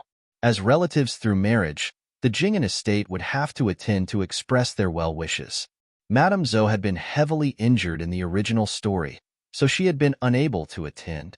Thus, matriarchy had brought Chu Lian along with her to send their congratulations to the Dingyuan estate. Chu Lian had not only met Xiao Bojian in the Dingyuan estate, but a series of events had happened that destroyed Chu Lian's reputation and sowed the seeds of suspicion between Chu Lian and matriarchy. Since she knew what kind of disaster was going to happen at the Dingyuan estate, she had to find a way to avoid going there at all costs. Furthermore, Madame Zhou was perfectly well now.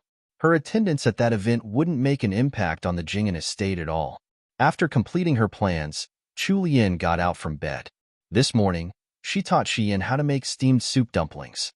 When a basket of soup dumplings was brought down from the tower of steamer baskets, she could see wisps of hot air rising from it. Chu Lian picked one dumpling up and bit a small hole at the top before gently sucking out all the fragrant juices within. She had purposely made them perfectly bite-sized, so she ate the whole dumpling in a single bite. There was no better feeling in the world. Paired with crisp pickled cucumbers and thick rice porridge, Chu Lian ate half a basket of dumplings. The remaining baskets were shared amongst the servants in Songtao Court. Since they had some martial arts skills, senior servant Zhong, Wenqing, and Wanlan were able to take a whole basket for themselves. There wasn't any trace of their haughtiness or calm from last night as the three of them wolfed down their food. Chu Lian's mouth twitched as she watched them. She wondered how Changdi would react if he found out the people he had sent to watch her had been bribed by just 2 of her meals. When they were done with breakfast, She sent for senior servant Zhong to ask her some questions. Chu Lian didn't like to keep people on tenterhooks, and she didn't have any knowledge of senior servant Zhong since she didn't appear in the book. Thus, she just spoke in a straightforward manner. Senior servant Zhong was slightly gaping. She hadn't thought that third young madam would see through Wenqing and Wenlan's martial arts skills in just a single night. She suppressed the shock in her heart and replied, "Third young madam, Wenqing and Wenlan have indeed undergone martial arts training." Chu Lian turned her gaze to Wenqing and Wenlan, who seemed average in both looks and figure to her. She continued to ask them questions purely out of curiosity.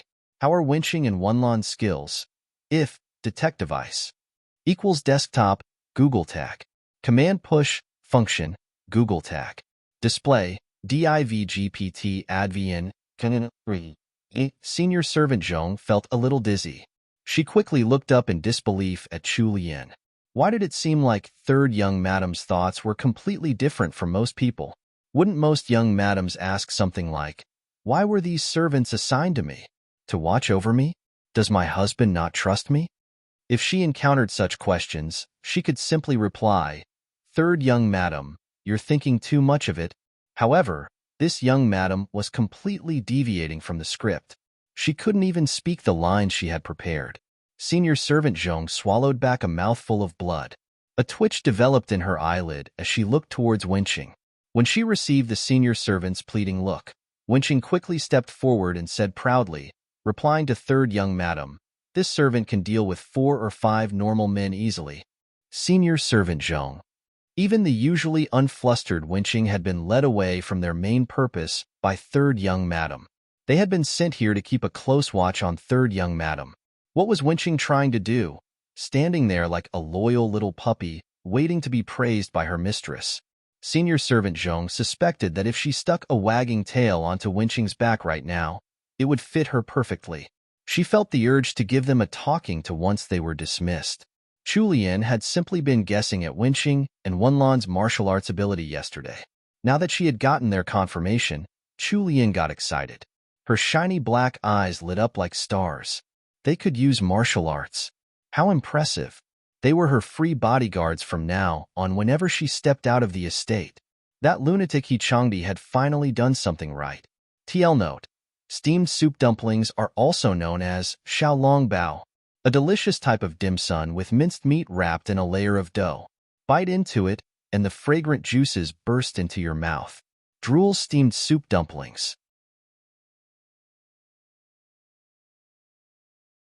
Chapter 76, Marquis Dingyuan's Longevity Feast, 1. This chapter has been stolen from Valera novels. Please read from the original source. Seeing Chu Lian nod in satisfaction, senior servant Zhong had the urge to cover her face in shame. When they were done with breakfast, Chu Lian rested for an hour before heading to Qingxi Hall to give her daily greetings to Matriarch He. The matriarch was already getting on in age, so she didn't sleep much, especially in a hot summer like this. She had already been up for a while. When Chu Lian reached Qingxi Hall, the matriarch had just finished her breakfast. Chu Lian greeted her in the traditional manner of a junior family member, and matriarch He waved her forward with upturned, smiling eyes. Sanlang's wife, come sit by grandmother's side. Chu Lian sat down on the low stool a step below the matriarch. She looked at matriarch He as she asked, "Grandmother, is there any news from my husband?" She had just been married to He Changdi for a few days, and the two of them hadn't consummated their marriage. He Changdi had even treated her with the equivalent of a cold shoulder. No matter how outstanding his looks were, Chu Lian had no feelings for him at all. She was simply acting the part of a devoted wife for the matriarch's sake. Although she didn't like He Changdi's actions, she liked the matriarch. Since the second day of her marriage, during the tea ceremony, she could see the genuine care and concern this old granny held for her. Chu Lian wouldn't let anyone who treated her well be sad. Matriarch He sighed and stroked Chu Lian's soft head of hair. That Sanlang is really Sanlang's wife. Please don't worry too much about him. I've already asked Dalong to send people out with inquiries. There'll be news soon. Chu Lian obediently nodded. She didn't look like this news particularly surprised her, or was anything really special. However, It was this lack of expression that caused the matriarch's heart to ache in sympathy. She had been the one to plead with the Empress Dowager for a girl from House Ingwa, but now, that girl had to suffer living like a widow while her husband was still alive. Thus, she felt a little more guilty compared to the other members of the family. Chu Lian noticed the gloom creeping onto the matriarch's face and hurriedly tried to change the topic. "Grandmother, what did you have for breakfast today?" Immediately after she asked, Chu Lian almost blushed with shame. What was wrong with her? The only topic she could come up with was related to food. However, she couldn't take back her words, so the only thing she could do was suppress her blush and look up at Matriarch He. The matriarch could see the embarrassment on Chu Lian's face, so she burst out into laughter. "What's wrong? You didn't have enough to eat in your own courtyard?" Chu Lian blushed at Matriarch He's teasing. Of course she had eaten her fill. Half a basket of soup dumplings had gone into her stomach. Even now, Chu Lian still felt bloated. If detect device equals desktop, Google Tag. Command push, function, Google Tag. Display, DIVGPT advn. Matriarchy was already old. Her daughters had already left the estate a long time ago, and her daughter-in-law had given birth to 3 sons. When Madame Zhou had married into the estate, she had already been over 20 years old. Matriarchy hadn't had the company of young ladies around the age of 15 like Chu Lian in a long time, so she cherished seeing her innocent reactions even more. When she saw that Chu Lian was already flushed and didn't know how to answer, the smile on her face grew. "Grandmother doesn't have a very good appetite in the summer. I only ate half a bowl of red bird's nest. When you return to your courtyard, I'll let senior servant Lu bring half a kilogram of it for you later. You're still growing at your age, so you should make sure you have enough nutrients." Although Chu Lian had never eaten red bird's nest before, as an experienced gourmet enthusiast, she knew that red bird's nest was the best quality of bird's nest available. Most of the nobility in the Great Wu Dynasty ate white bird's nest, 2 whole grades lower than red bird's nest. Matriarchy's red bird nest probably couldn't be bought with money, and most likely came from the palace. The matriarch was good friends with the Empress Dowager, so it had probably been a gift. Chu Lian didn't dare to accept something that the Empress Dowager had given to Matriarch He. She quickly shook her head. "Grandmother, there's no need for that. My body's perfectly healthy. If I take in more nutrients, I'll get fat." "You're worried about getting fat with such a tiny figure?" Matriarchy smiled broadly. "Grandmother, if you really want to give it away, why not give it to Mother instead?" Matriarchy froze for a moment and sighed. "Child, you're always thinking of others." Chu Lian looked up at Matriarchy's affectionate expression. "Mother is my husband's very own mother. How could Mother be counted as an outsider?" Warmth suffused Matriarchy's heart, and she poked Chu Lian's little nose. "Sanlang's wife, you really are such a good child. All right, Grandmother will send some red bird's nest to your mother. You had better take some back with you too." Since the matriarch had already put it this way, it would be unreasonable if Chu Lian continued declining. Eldest young madam had arrived outside sometime while they were talking. She just so happened to overhear Matriarchy's words upon entering. She lowered her head and frowned a little. Since Madame Zhou's back was to the light, no one noticed the expression on her face. A maidservant lifted up the curtain at the entrance of the room and let Madame Zhou in. "Grandmother." After Madame Zhou bobbed in greeting, she sat at Matriarchy's other side. Matriarchy smiled as she looked at Madame Zhou. "Dalong's wife, why have you come here so early?" There was no change in the expression on Madame Zhou's face at all. The corner of her lips lifted elegantly. "Grandmother, have you forgotten? It's rest day for all the stewards in our estate today." Every day, Madame Zhou had to listen to all the stewards of every courtyard in the estate make their report. She would only come to Qingxi Hall to greet the matriarch when she was done. After that, she would visit her mother-in-law. That's right, it's the 16th today. Grandmother's forgotten all about the date. Madame Zhou exchanged small talk with the matriarch for some time, but seeing that Matriarch He didn't mention the red bird's nest at all, she couldn't help but feel disappointed. TL note: there are many types of bird's nest available out there.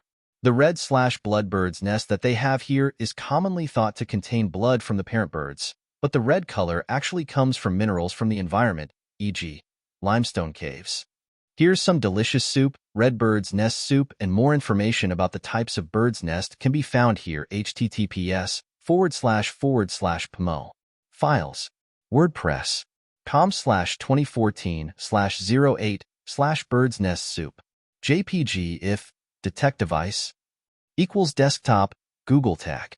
Command push function Google tag.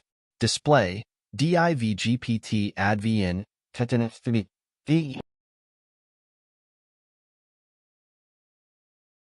Chapter 77, Marquis Ding Yuan's Longevity Feast, 2. This chapter has been stolen from Valera novels. Please read from the original source. Matriarchy picked up her teacup and took a sip. Dalong's wife, it's your grandfather's longevity feast tomorrow, isn't it? Madame Zhou smiled as she nodded. It is. Grandmother still remembers such a date. Granddaughter-in-law thanks grandmother in place of grandfather. Child, you're being too polite. While sitting on the other side, Chu Lian hadn't expected the topic to be diverted to the feast. She tried to shrink into her seat and hide her presence. Why don't you guys attend the longevity feast by yourselves? Please, please, please don't remember to invite me along. However, the heavens didn't listen to her pleas. Matriarchy suddenly changed the discussion. Sanlang's wife has just married into the family, but lately, she's only spent time alone at home. Why don't you bring her along with you when the time comes? Matriarchy would be attending the feast as well, but the old madams had their own circles. It wasn't suitable for a young lady to join them. Since Chu Lian was a newlywed and Madame Zhou was still young, it would be better for Madame Zhou to introduce some of the young madams of the capital to Chu Lian. Chu Lian's body stiffened. She hadn't expected Matriarchy to suggest that she follow Madame Zhou to the feast. She wanted to speak up and reject the offer, but this wasn't the right time for her to speak. She could only pray silently in her heart. Madame Zhou, please don't agree to it. Madame Zhou was a sweet-tempered person, so she didn't hesitate as she replied, Yes, grandmother. Please don't worry. I'll bring third sister-in-law with me tomorrow and take care of her. Matriarchy nodded in satisfaction. He Changdi had just left home, and there hadn't been any news of him yet. She wanted to help Chu Lian take her mind off her missing husband, so she had made the suggestion to Madame Zhou. However, her good intentions had actually caused more trouble instead. Chu Lian was suffering inwardly beyond words, but she couldn't show any of it. She could only brace herself and agree to the outing. The two granddaughters-in-law sat with the matriarch for a while longer before they took their leave to visit their mother-in-law. If detect device equals desktop Google tag. Command push function Google tag. Display divgpt advn Countess Jingen's condition wasn't too good today. When Chu Lian arrived for her visit, the Countess was still asleep. Madame Zhou and Chu Lian sat in the outer room for 10 minutes before leaving and returning to their respective courtyards. The next day, Chu Lian was to follow her sister-in-law, Madame Zhou, to the Dingyuan estate for the longevity feast. When she woke up in the morning, senior servant Gue and Xian helped Chu Lian into the dress they had already picked out. Since she was still a newlywed madam, they had chosen a brightly colored dress. It matched perfectly with the ruby hair ornament Chu Lian had. Before leaving Songtao Court, senior servant Zhong suddenly coughed once. Chu Lian turned around and gave senior servant Zhong a weird look before realization dawned on her. She then ordered, Xian and Wenqing will serve me at the Dingyuan estate today. The two maidservants obediently agreed. Senior servant Zhong shot a look at Wenqing. Before they left the courtyard, she even whispered a reminder into Wenqing's ear. Remember what I said last night? If you slip up, just wait for your punishment when you return. Wenqing nodded fervently. Rest assured, she wouldn't let any men near third young madam at all. For the sake of her delicious meals, she was going to fight with all her might. Any shameless man who wanted to snatch her third young madam away would be beaten down without mercy. Luckily, senior servant Zhong wasn't able to read Wenqing's thoughts. Otherwise, she probably would have puked up a mouthful of blood. Girl, that wasn't what she instructed you to do last night. When they reached the screen at the entrance of their estate, Chu Lian was invited by senior servant Liu to take matriarchy's carriage. Madame Zhou boarded another carriage with her two daughters, Little Anne and Little Lin, while her husband, He Dalong, followed next to the carriage on horseback with the guards. Their party left the Jing'an estate and made their way towards Marquis Dingyuan's estate. Matriarchy's carriage wasn't very big, but it was comfortable inside. Senior servant Lu sat by the matriarch, while Chu Lian sat opposite them. Senior servant Lu had a round fan in hand and was gently fanning the matriarch. Matriarch was wearing a dark purple 8-bolt dress, as well as an emerald green headband embroidered with a pattern for fortune tied around her head. Her white hair was held up by a long hairpin made out of carved jade. She looked like a noble old madam, subtle and dignified. Sanlang's wife, have you visited the Dingyuan estate before? When Matriarch spoke up, Chu Lian realized why the matriarch had invited her to share her carriage today. The matriarch wanted to give her some pointers on the connections between the people of the Dingyuan estate. Although she knew a little about the events of the novel, there was a limit to how much could be conveyed without diverting too much from the plot. She couldn't possibly know about the relations of every single family in the capital, so she shook her head honestly. Matriarch was very satisfied with her honesty, so she quietly revealed everything she could. House Dingyuan was Madame Zhou's maiden family. They were flourishing in terms of population, and Madame Zhou was old Marquis Dingyuan's eldest legitimate granddaughter. Imperial Consort Da had come from the Dingyuan estate and was old Marquis Dingyuan's daughter. However, it had been many years since Consort Da had entered the palace. She had only given birth to a single daughter who had unfortunately passed away at the age of 5. Princess Liao looked quite similar to Consort Da's deceased daughter, so amongst the many princes and princesses in the palace, Consort Da's favorite one was the 10-year-old Liao. By the time they reached the Dingyuan estate, Chu Lian had already been given a clear picture of House Dingyuan's situation. In summary, Marquis Dingyuan was one of the emperor's most trusted officials, and they couldn't afford to offend them. When Matriarch noticed the slightly overwhelmed expression on Chu Lian's face, she smiled and patted Chu Lian's hand in comfort. Don't worry, grandmother told you all this just to let you understand what's going on in the Dingyuan estate. As for the rest, don't think about it. Just follow your sister-in-law. She'll take good care of you.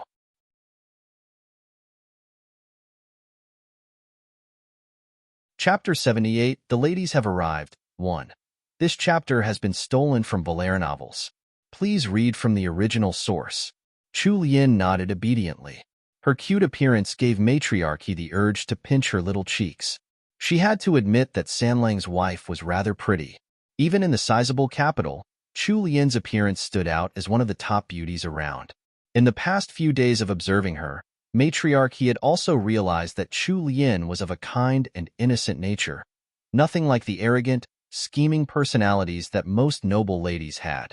Thus, she tried to spoil her granddaughter-in-law as much as she could, and gave her advice whenever possible, afraid that she would be taken advantage of. Matriarch had simply been aiming for a fertile bride from the Ingwar estate. She hadn't thought that she would get a hidden gem. It was also due to her understanding of Chu Lian's personality that Matriarch found it strange that He Changdi had left home so suddenly, just to join the army. How could Sanlang leave behind such a beautiful, good-natured wife? Just like that. Chu Lian was submerged in worries of her own, so she didn't notice Matriarch's momentary distraction. After thinking it over, Chu Lian still decided to remain low-key today. She also had to avoid going to the Dingbo Pavilion in the Dingyuan estate at all costs. Allowing the servants to support her as she got off the carriage, she saw that Madame Zhou was already waiting outside with her 2 nieces. He Dalong sent them off to the inner court before he followed a manservant to the outer court, where the guests were being received in the parlor. Madame Zhou handed little Anne and little Lin over to their nursemaids and gave them orders. Take the young ladies to play with their cousins. It was clear that Madame Zhou returned to her maiden home often. Little Anne and little Lin were probably used to playing with the children in the Dingyuan estate too. On Madame Zhou's command, the 2 nursemaids and a few of her personal maidservants led the 2 girls away. Madame Zhou watched until her children disappeared from sight. Then, she turned back to Chu Lian with a smile. Third sister-in-law, come with me. Don't be nervous. Perhaps we'll bump into your relatives from your maiden family here. Chu Lian couldn't help but be a little nervous. No one would be able to relax in a strange, new environment, especially since it was her first time here. Madame Zhou walked with Chu Lian for about 10 minutes, introducing the various interesting sights in the estate on the way. When they reached a large pond covered in lotus plants, Madame Zhou stopped. She pointed over to the opposite side of the pond. Third sister-in-law, look over there. That's May Court, where the young madams and ladies are gathering. Chu Lian looked in the direction that Madame Zhou pointed out. As expected, she saw a few women who clearly looked like noble madams sitting on sofas along the corridor, laughing as they chatted. Maidservants and older servants were bustling in and out of the parlor next to the water. The whole place looked lively. She swept her gaze over the group of young madams, but she didn't recognize a single one. With her sharp eyes, Madame Zhou singled out one of the ladies to her. Third sister-in-law, look, isn't that your eldest sister-in-law from the Ingwer estate? Chu Lian opened her shiny, black eyes wide, and spotted Madame Roan walking out of the parlor with another middle-aged woman. They were clearly laughing as they spoke together. If detect device equals desktop, Google Tag. Command push, function, Google Tag. Display, DIVGPT advent. Ah, yes, that's my eldest sister-in-law, Chu Lian replied. Madame Zhou pulled Chu Lian. Let's go over there too. Since they were already here, there was no way for Chu Lian to hide. She could only gather up her courage and follow behind Madame Zhou. However, her heart was beating wildly in her chest. She secretly decided to find a place with fewer people around to hide in. From far away, the noble madams noticed Jingen's wife, Madame Zhou, and greeted her one by one. Madame Zhou smiled as she replied to their greetings. All right, you don't have to stand on ceremony with me. It's my grandfather's longevity feast today. I should be thanking you for attending the celebrations. The madams replied appropriately, not at all, not at all. Madame Zhou then retreated a step to reveal Chu Lian standing behind her. You probably don't know her yet, but this is my third sister-in-law, the sixth miss from House Ingwa. Chu Lian bobbed in greeting. All the noble madams returned her greeting. However, when Chu Lian quickly glanced at them, she noticed contempt and scorn in their eyes. Her expression stiffened a little, and she instantly realized why these people seemed to look down on her. However, she wasn't the original Chu Lian, so she didn't take it to heart. Although their stares made her feel a little uncomfortable, her usual brand of carefree personality stopped it from bothering her too much. She didn't need to rely on their help to survive, so why should she care about what they thought of her? All she had to do was live happily without any regrets. After sorting through her thoughts, the nervous tension on her face disappeared, and her bright, sunny nature shone through. Chu Lian was in the best time of her youth right now. With her natural beauty, and with how Yin had specially dressed her up this morning, she looked like a stunning young lady. The relaxed and open expression on her face only highlighted her pretty looks. She calmly and generously greeted all the noble madams. This time, the madams were the ones who felt uncomfortable. However, they could only bear with it on account of Madame Zhou watching them. Madame Zhou brought Chu Lian over to pay her respects to Madame Huang, the wife of heir Dingyuan. Although Madame Zhou was the eldest legitimate granddaughter of House Dingyuan, she was born from the second branch instead of the main branch. Heir Dingyuan was the eldest son of the main branch, and his wife was thus her eldest aunt. After greeting the wife of heir Dingyuan, Madame Zhou kept Chu Lian by her side and brought her around to meet some of the capital's other noble ladies. Meeting the ladies was simply a matter of showing them her face and then giving them a formal greeting. This wasn't too hard for Chu Lian. She only had to stand quietly behind Madame Zhou like a flower vase after giving her greetings.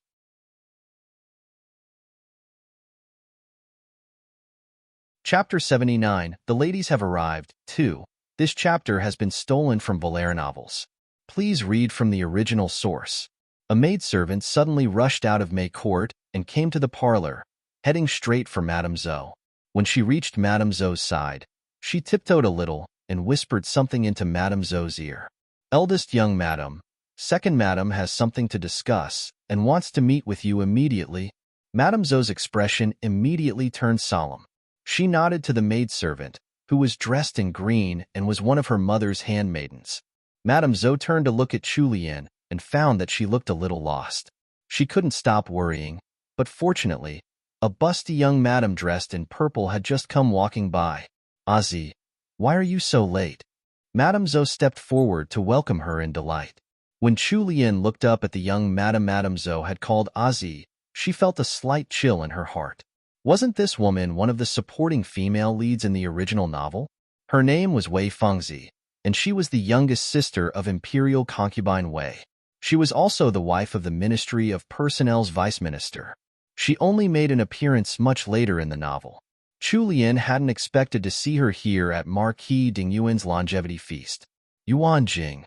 Wei Fengzi had a faint smile on her lips. Her light yellow dress made her look much younger than her age. Yuan Jing was Madame Zhou's name. From the way they addressed each other, it could be seen that they were good friends. Azi, this is my new third sister-in-law. Help me take care of her for a bit. I have something urgent to attend to at my mother's place. Okay, don't worry about it, go ahead. Wei Fengzi sent a reassuring look to Madame Zhou. With that, Chu Lian watched as Madame Zhou took her maidservants with her and quickly disappeared into Mei Court. Chu Lian, who was left behind, was extremely troubled. The original Chu Lian had been rivals with this Wei Fengzi. Wei Fengzi looked Chu Lian up and down with a measuring gaze. Upon seeing her head slightly lowered, Wei Fengzi frowned. Little sister Chu, why don't you sit here?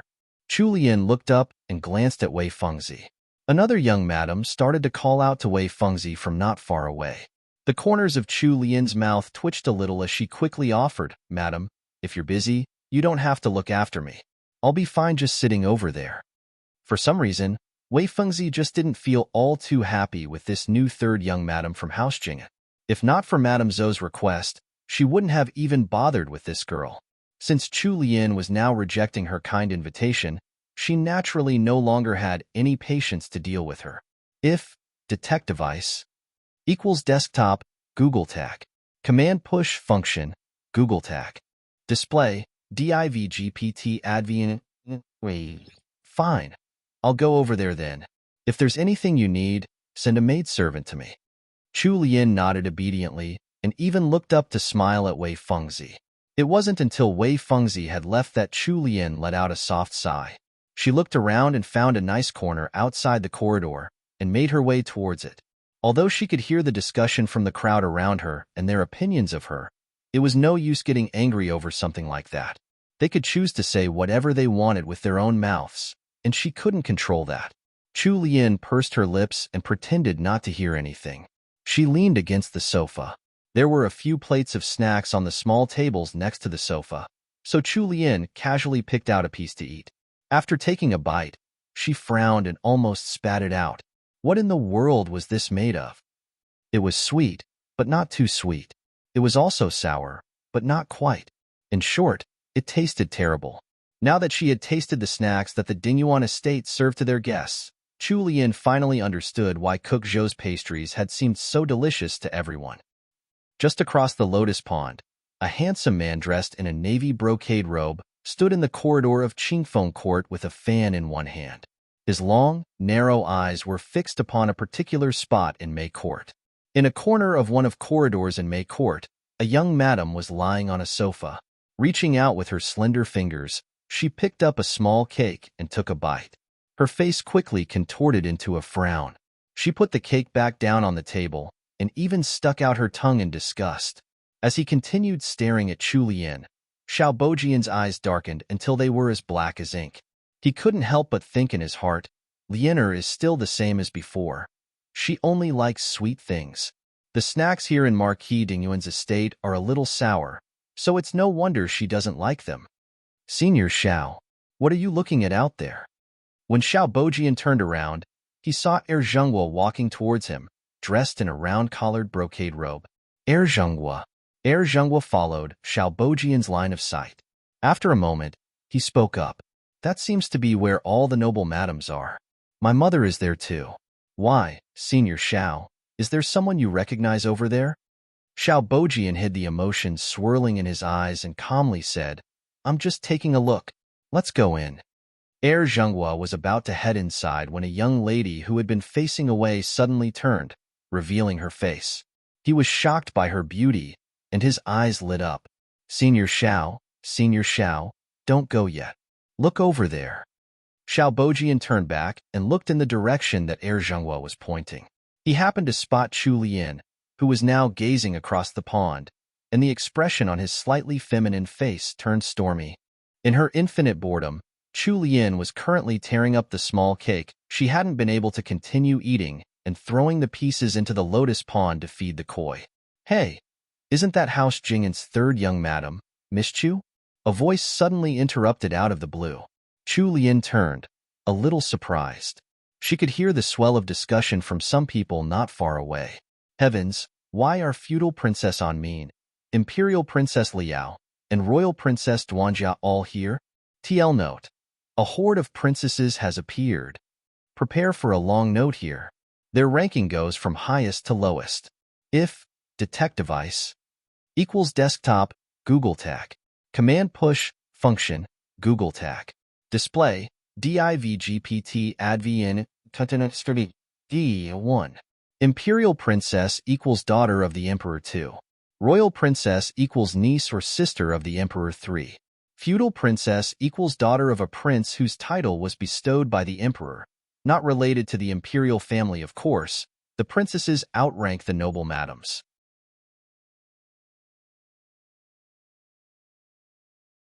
Chapter 80, Can't Dodge Disaster, 1.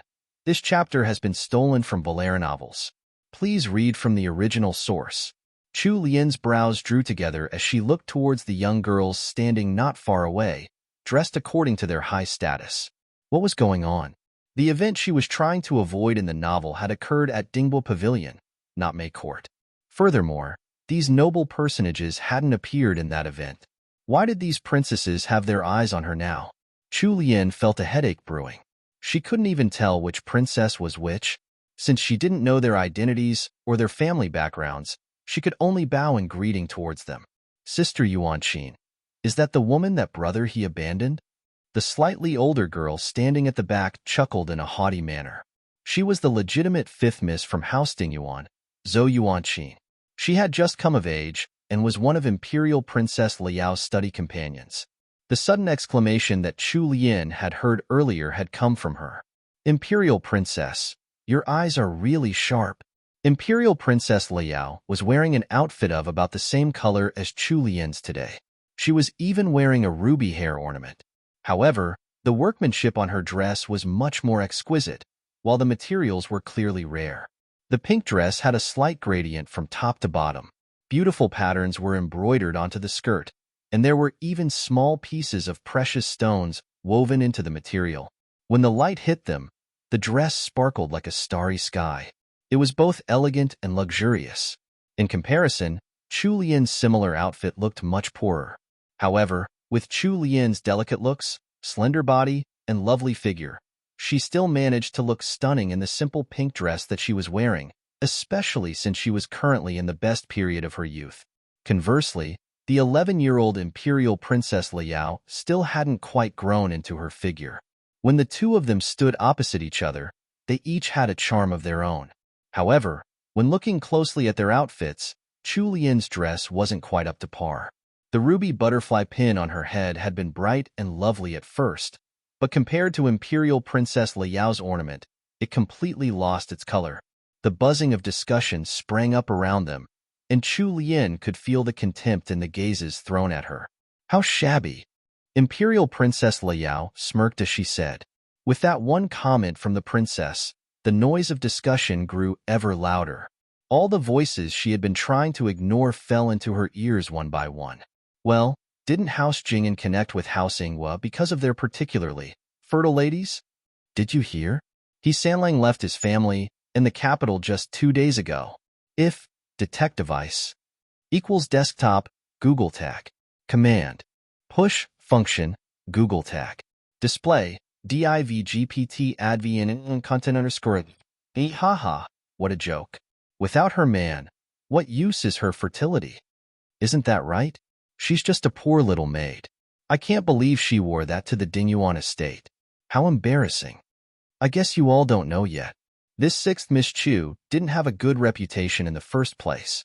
I'm afraid that it was he Sanlang who must have been forced to leave because he didn't like this new wife of his.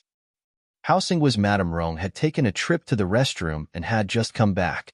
When she noticed the clamor in May Court, She looked over in curiosity. It was at this moment that Miss Sue, from the main branch, came over to hold Madame Rong's arm. With a pale face, she said, "Eldest sister-in-law, sixth sister is being bullied." The second branch's eighth Miss Yuan, also followed along. She rolled her eyes in scorn. She's been abandoned by her husband just days after her marriage. I can't believe she still dares to come out just to lose face. Madame Rong's expression instantly changed. She glared at Miss Yuan first, and then asked Miss Sue, "What happened exactly?" At first, House Jing'an had hidden the news that he Changdi had left for the northern border. However, the news had been leaked somehow. Madame Rong, who usually spent her time in the inner court, didn't know much of outside news. After hearing Miss Sue's explanation, her face turned solemn. "You're saying that Imperial Princess Liao, Royal Princess Duanjia, and Feudal Princess Anmin are all here?" "That's right." Judging from Imperial Princess Liao's words, it seems like she doesn't really like Sixth Sister. Miss Yuan stomped her foot fiercely. "That troublemaker. When did she anger the princess? Now we're going to be pulled into trouble along with her. We shouldn't have let her marry into House Jing'an back then." "Miss Yuan, stop speaking nonsense." Madame Rong scolded her in a low tone. This wasn't the Ingwer estate, so Madame Rong couldn't let them speak so freely. Even though Chu Lian wasn't favored in House Ingwa, since she had married, anything she did would still reflect back on House Ingwa. Since she was here, she couldn't just ignore the situation that Chu Lian was in. Chu Lian wanted to scold He Changdi until his eardrums bled right now. Brother He? When did that fellow seduce this princess? Furthermore, this princess was still pretty young. Wasn't she a little too mature for her age? Royal Princess Duanjia was standing next to Imperial Princess Liao. She was more than a head taller than Princess Liao and had a cold expression on. However, her gaze was fixed on Chu Lian. From not far away, Wei Fengzi had also noticed the situation outside the corridor. The corner of her lip lifted when she saw Chu Lian standing in the middle of the crowd. Since Chu Lian hadn't sent any of her maidservants to ask for help, she simply sat back and watched the commotion. Feudal Princess Anmin cast a look of disdain towards Chu Lian. "Since we've already seen her, Liao, let's go." Following Feudal Princess Anmin's words, several young ladies of high status turned around to leave at the same time. House Dingyuan's fifth miss, Zhou Yuanqin, shot a parting glance at Chu Lian. Unexpectedly, there wasn't any restrained anger or pain in Chu Lian's expression. Zhou Yuanqin's face contorted and her glance grew contemptuous. Only then did she follow the rest of the noble ladies. Chu Lian's mouth twitched as she watched the noble ladies' figures disappear into the distance. Huh. So all they had come to do was ridicule her? Wasn't that a little too childish? TL note, in the spirit of Halloween, here's a small event to unlock extra chapters. This event starts now and will close on October 30th, 23:59 GMT +8.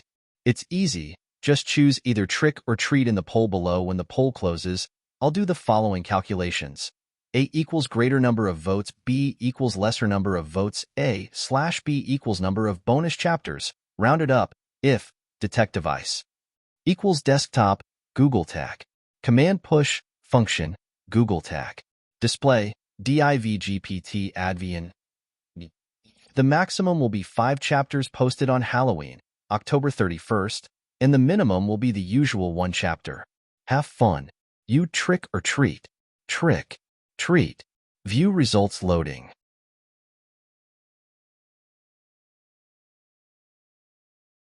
Chapter 81, Can't Dodge Disaster, 1. This chapter has been stolen from Valera novels. Please read from the original source. Madame Rong was about to come over to help Chu Lian out. Upon seeing Imperial Princess Liao leading the rest of her party away, she heaved a great sigh of relief.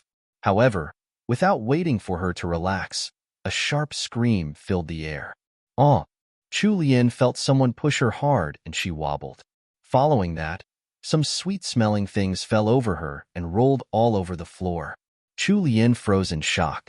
When she looked down, she noticed that there were some longevity peach buns scattered all over the ground.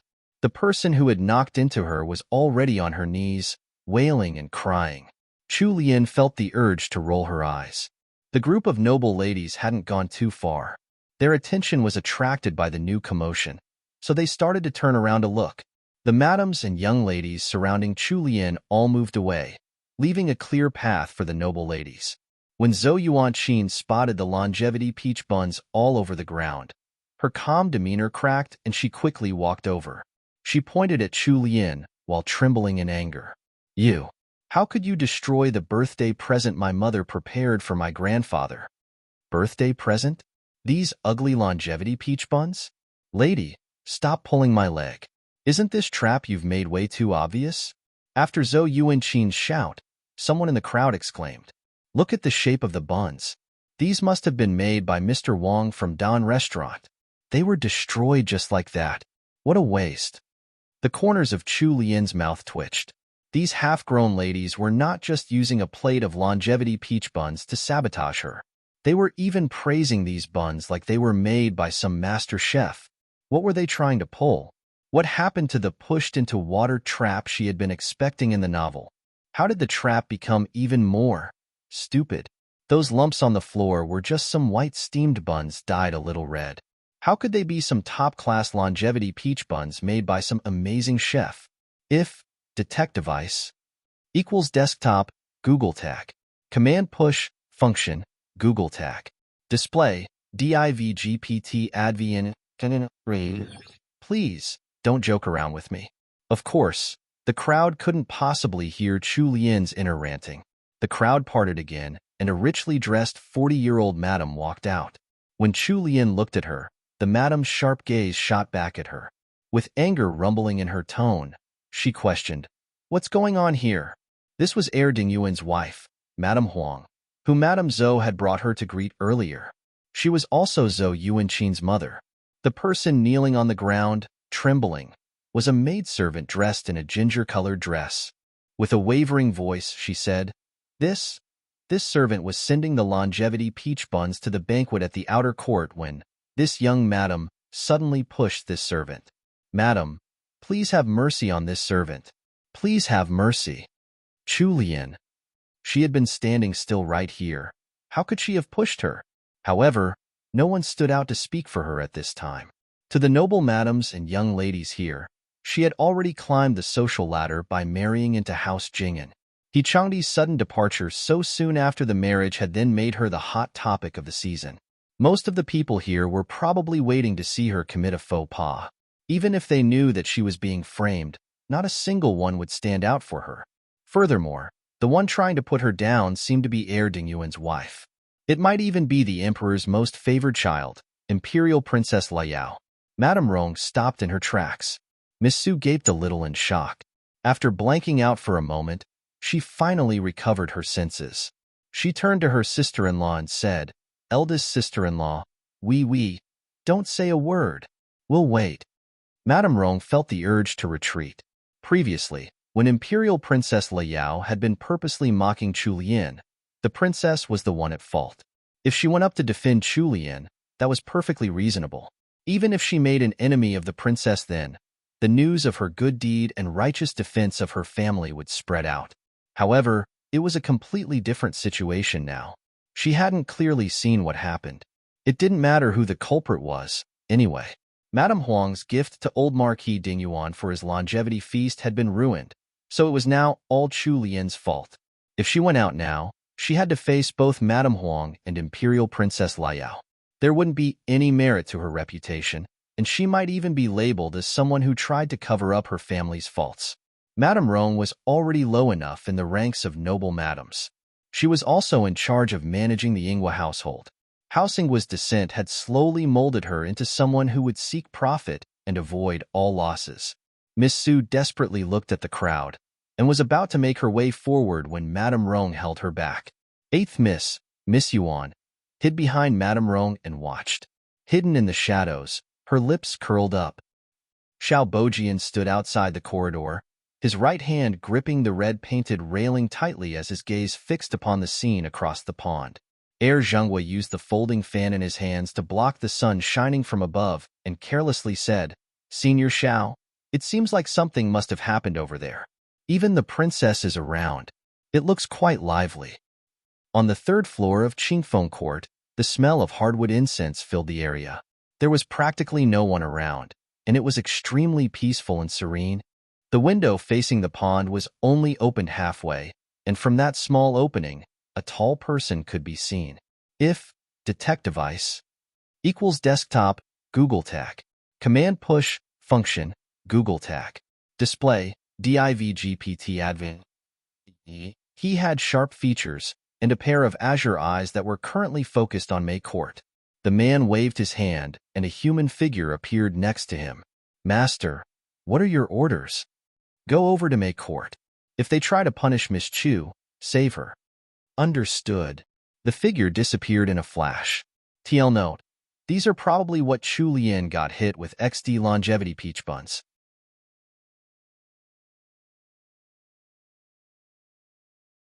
Chapter 82. Gambling 1. This chapter has been stolen from Valera novels. Please read from the original source. After hearing what the maidservant and Ginger had said, all eyes landed on Chu Lian. Amongst the various mocking, appraising, smug, and complicated looks of the crowd, Madame Huang had the fiercest gaze. When she finally spoke up, slowly and surely, everyone could hear the frost that emanated from her. House Jingan's third young madam, I expect you to take full responsibility for this matter. Don Restaurant's Mr. Wong didn't accept requests from just anyone.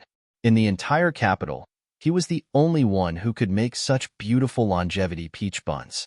It was considered a great honor if he produced a plate for a noble's longevity feast. Madame Huang had gone to Don Restaurant 3 times and spent a whole 1,000 taels of silver to do so. However, the freshly steamed longevity peach buns she had spent so much effort to obtain were now ruined. Just like that. Madame Huang's current rage was to be expected. Compared to House Jingan, House Dingyuan was currently much more favored with the emperor, as they had an imperial concubine from their house sitting in the palace. If they were to go against each other, House Jingan would have to bow to House Dingyuan. Furthermore, the cause of the trouble was House Jingan's new third young madam, who had come from the declining House Ingwa. She was most likely going to be utterly humiliated here, and her crime of disrupting the old marquis longevity feast would probably spread through word of mouth, affecting her reputation. The noble madams who had come from similarly poor houses were starting to sympathize with Chu Lian. Xian was in a fit upon seeing the situation. She wanted to squeeze out of the crowd to look for eldest young madam, Madame Zhou. If eldest young madam were here, Madame Huang might let her go for eldest young madam's sake. However, she was being held back by a few maidservants, and she couldn't get away. She was so frenzied that her eyes were turning red. Wei Fengzi noticed that Chu Lian still remained rather expressionless despite the trouble she was in. There wasn't a single shred of cowardice or fear in her eyes as she stood her ground in the middle of the crowd. Wei Fengzi raised a single eyebrow and she stood up. This just turned more interesting. Meanwhile, a spark of interest flared in the eyes of Royal Princess Duanjia, who was standing behind Imperial Princess Liao. Zhou Yuanqin lowered her voice to a whisper that only she and Imperial Princess Liao could hear. With a smirk on her face, she asked, "Imperial Princess, are you satisfied?" Imperial Princess Liao couldn't resist laughing as she watched the sorry-looking Chu Lian surrounded by the crowd, with fingers pointing at her from every direction. She was extremely satisfied. Such an average, useless woman had dared to marry above her rank and snatch her brother he away. She was going to make this useless woman suffer today. See if she would dare to ever come out of her estate again after this. If detect device equals desktop, Google Tag. Command push, function, Google Tag. Display, DIVGPT advn. House Dingyuan's fifth miss, Zhou Yuanqin, angrily added, House Jingan's third young madam, do you know how much this plate of longevity peach buns are worth? Let me tell you, without counting the effort my mother put in to procure them, they cost at least 1,000 taels. Gasps of shock rippled through the crowd. 1,000 taels. That wasn't a small sum, even to a madam living in a noble estate. For a declining house like House Ingwa, the maximum amount of dowry a legitimate daughter would get was 1,000 taels. Someone like Chu Lian, who was neither loved by her father nor favored by her stepmother, couldn't even dream of getting that much. The corner of Chu Lian's eye twitched. Wasn't House Dingyuan way too greedy? Or perhaps it was that imperial Princess Liao. They wanted her to fork out 1,000 taels for that lousy plate of buns. It was practically daylight robbery. Chu Lian inwardly pouted. Her entire dowry wasn't even worth 1,000 taels. Since these people were trying to push her into this trap, wouldn't it be silly if she didn't at least try to fight back? That's right. She had to get them back. Chu Lian put on a shocked expression and looked at the longevity peach buns scattered all over the ground. She then said, "These longevity peach buns are worth 1,000 taels? Fifth Miss, surely you're joking?" TL note. Last chance to vote in the poll. The event closes today at midnight, October 30th, 23:59, GMT +8. /* main container, */ hashtag yo poll other answer 80 _YP59, F680FA51CD9, other border, 1PX solid number 0000000. Color, hashtag 0000000. Yo poll custom field date 0 _YP59 F680FA51CD9 the border, 1PX solid number 0000000. Color, hashtag 0000000. DIV hashtag yo poll container 80 _YP59 F680FA51CD9 the background, hashtag FFF, box sizing, border box, display, inline block, font size, 14px, color, hashtag 555, padding, 10px, width, 200px, zoom, 1, border, 5px solid hashtag FB6911, / a nice little reset * div yo poll container * form hashtag yo poll form 80 E59 F680FA51CD9 / error message * div hashtag yo poll container error 80 _YP59 F680FA51CD9 font size 8M, font style italic, color red, text transform lowercase, text align center, / success message, * div hashtag yo poll container success 80 _YP59 F680FA51CD9 font size 8M, font style italic, color green, text align center, / poll question, * div hashtag yo poll questions container 80 _YP59 F680FA51CD9 margin 5M, div yo poll question container 80 _YP59 F680FA51CD9 margin 0. Div yo poll question 80 _YP59 F680FA51CD9 the border 0 none, margin 002M, padding 25M, text align, center, font size 14px, / poll options / answers, * div yo poll answers 80 _YP59 F680FA51CD9 div yo poll answers 80 _YP59 F680FA51CD9 all, list style, none, margin, 0, padding, 0, div yo poll answers 80 59 F680FA51CD9 only yo polly answer 80 59 F680FA51CD9 div yo poll answers 80 E59 F680FA51CD9 only yo polly result 80 E59 F680FA51CD9 list style, none, margin, 0, padding, 0, font size 14px, line height 2M, div yo poll answers 80 _YP59 F680FA51CD9 only yo polly result 80 _YP59 F680FA51CD9 padding bottom 1M / label / div yo poll answers 80 E59 F680FA51CD9 only yo polly answer 80 E59 F680FA51CD9 label, margin is 0px, font style normal, font weight normal, font size 14px, float none, display inline block, slash actual text label of the answer slash div yo poll answers 80 underscore yp59 f680 fa51cd9 oli yo polli answer 80 underscore yp59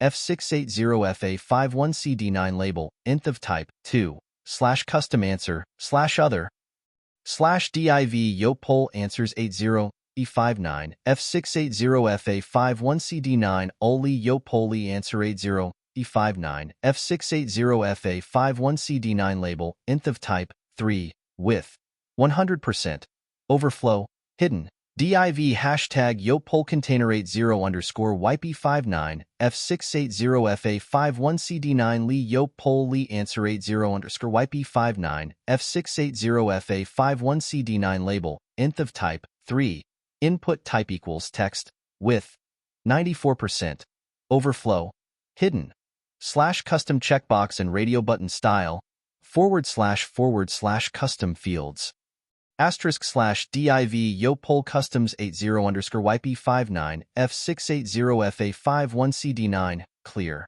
both div yo poll customs 80 yp59 f680 fa51cd9 all list style none margin 0 padding 0 overflow hidden width 100% div yo poll customs 80 e59 f680 fa51cd9 oli yo polli custom 80 e59 f680 fa51cd9 a display block font size 14px list style none div yo poll customs 80 p59 f680 fa51cd9 oli yo polli custom 80 p59 f680 fa51cd9 labeled display block div hashtag yo poll container 80 e59 f680 fa51cd9 li yo polli custom 80 underscore yp59 f680 fa51cd9 input type equals text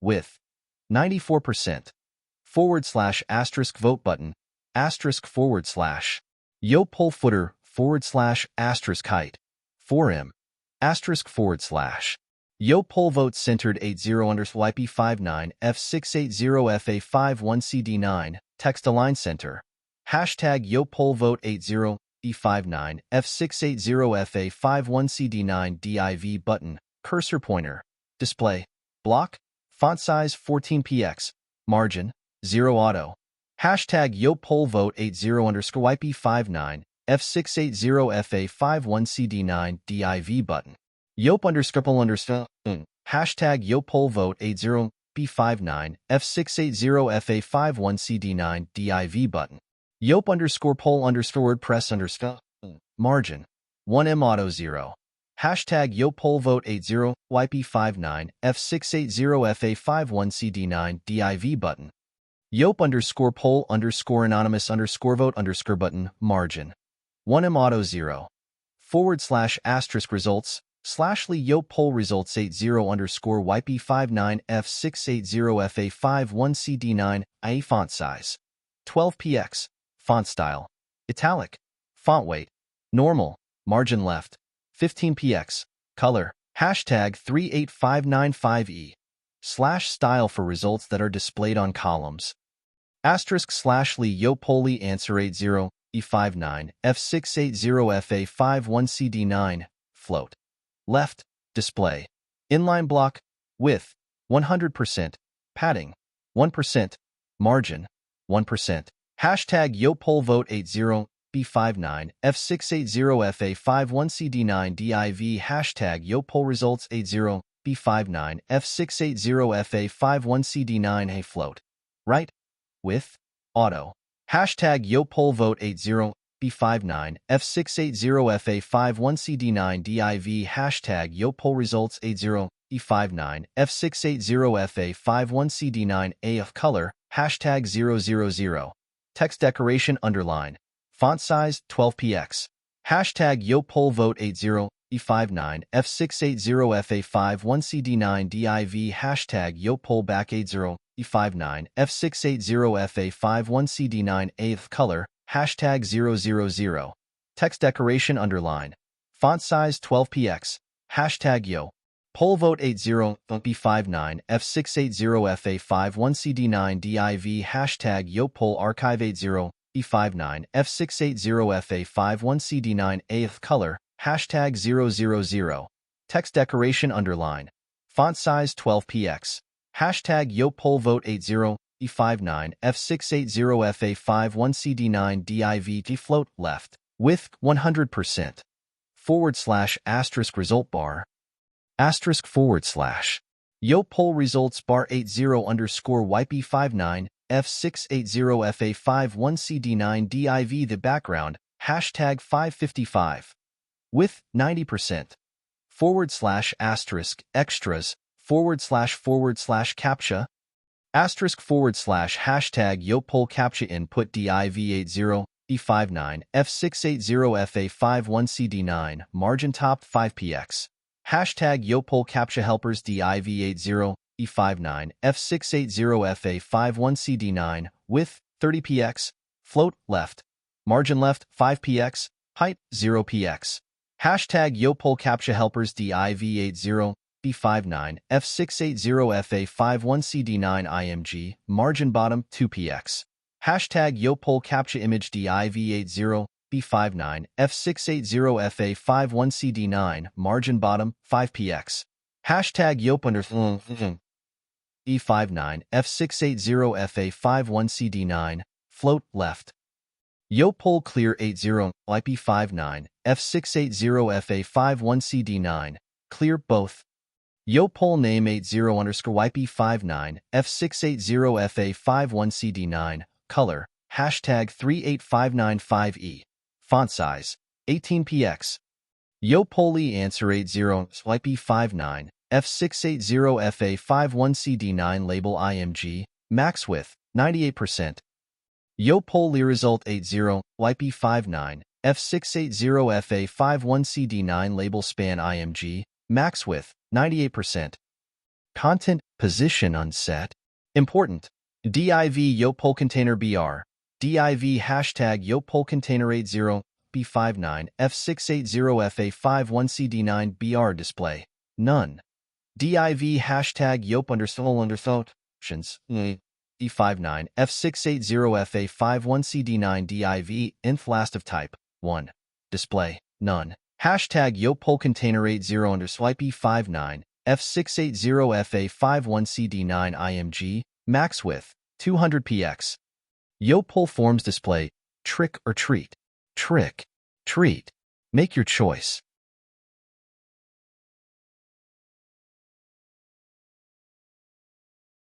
Chapter 83. Gambling 2. This chapter has been stolen from Valera novels. Please read from the original source. Zhou Yuanqin had been expecting Chu Lian to start worrying about how to repay the 1,000 taels. She hadn't thought that Chu Lian would actually start suspecting the value of the longevity peach buns instead. Her face immediately flushed red from her anger. Zhou Yuanqin was just a 12-year-old girl after all. She was also a favored legitimate daughter in her house, and Imperial Princess Liao's companion. She was usually pampered by everyone, and the one thing she hated the most was when anyone challenged her authority. Chu Lian's comment had sparked the fuse on her firecracker temper.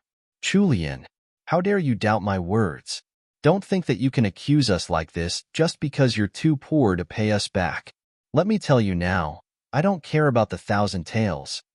Zhou Yuanqin's face was completely red by now. Madame Huang hadn't expected her daughter to lose her calm after a single sentence from Chu Lian. She frowned and shot a look at Zhou Yuanqin. Unfortunately, Zhou Yuanqin was currently blinded by her rage and didn't notice the look from her mother. Madame Huang suddenly regretted agreeing to her daughter's request about using that plate of longevity peach buns to make things difficult for Chu Lian. However, now that her daughter had spoken, it wasn't appropriate for her to step in. If she stepped in now, it would seem as if she was bullying a junior. Chu Lian was still a young lady who had just come of age. After all, in Zhou Yuanqin's rage, she had actually called out Chu Lian's full name. In a public event like this, calling out someone's full name, especially a married woman's, was extremely rude. Zhou Yuanqin's sudden flare of temper caused the spectating noble madams to frown. She was already 12 this year. In another 2 years, it would be time for her to be engaged. By being this unruly in such a public place with so many noble madams watching, she was actually spoiling her own chances of finding a good husband. Chu Lian smiled inwardly. It was 100 years too early for this little brat to think of trapping her.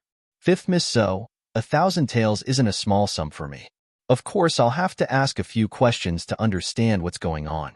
Please excuse me. Chu Lian had generously admitted to her own shortcomings. Yes, she was poor.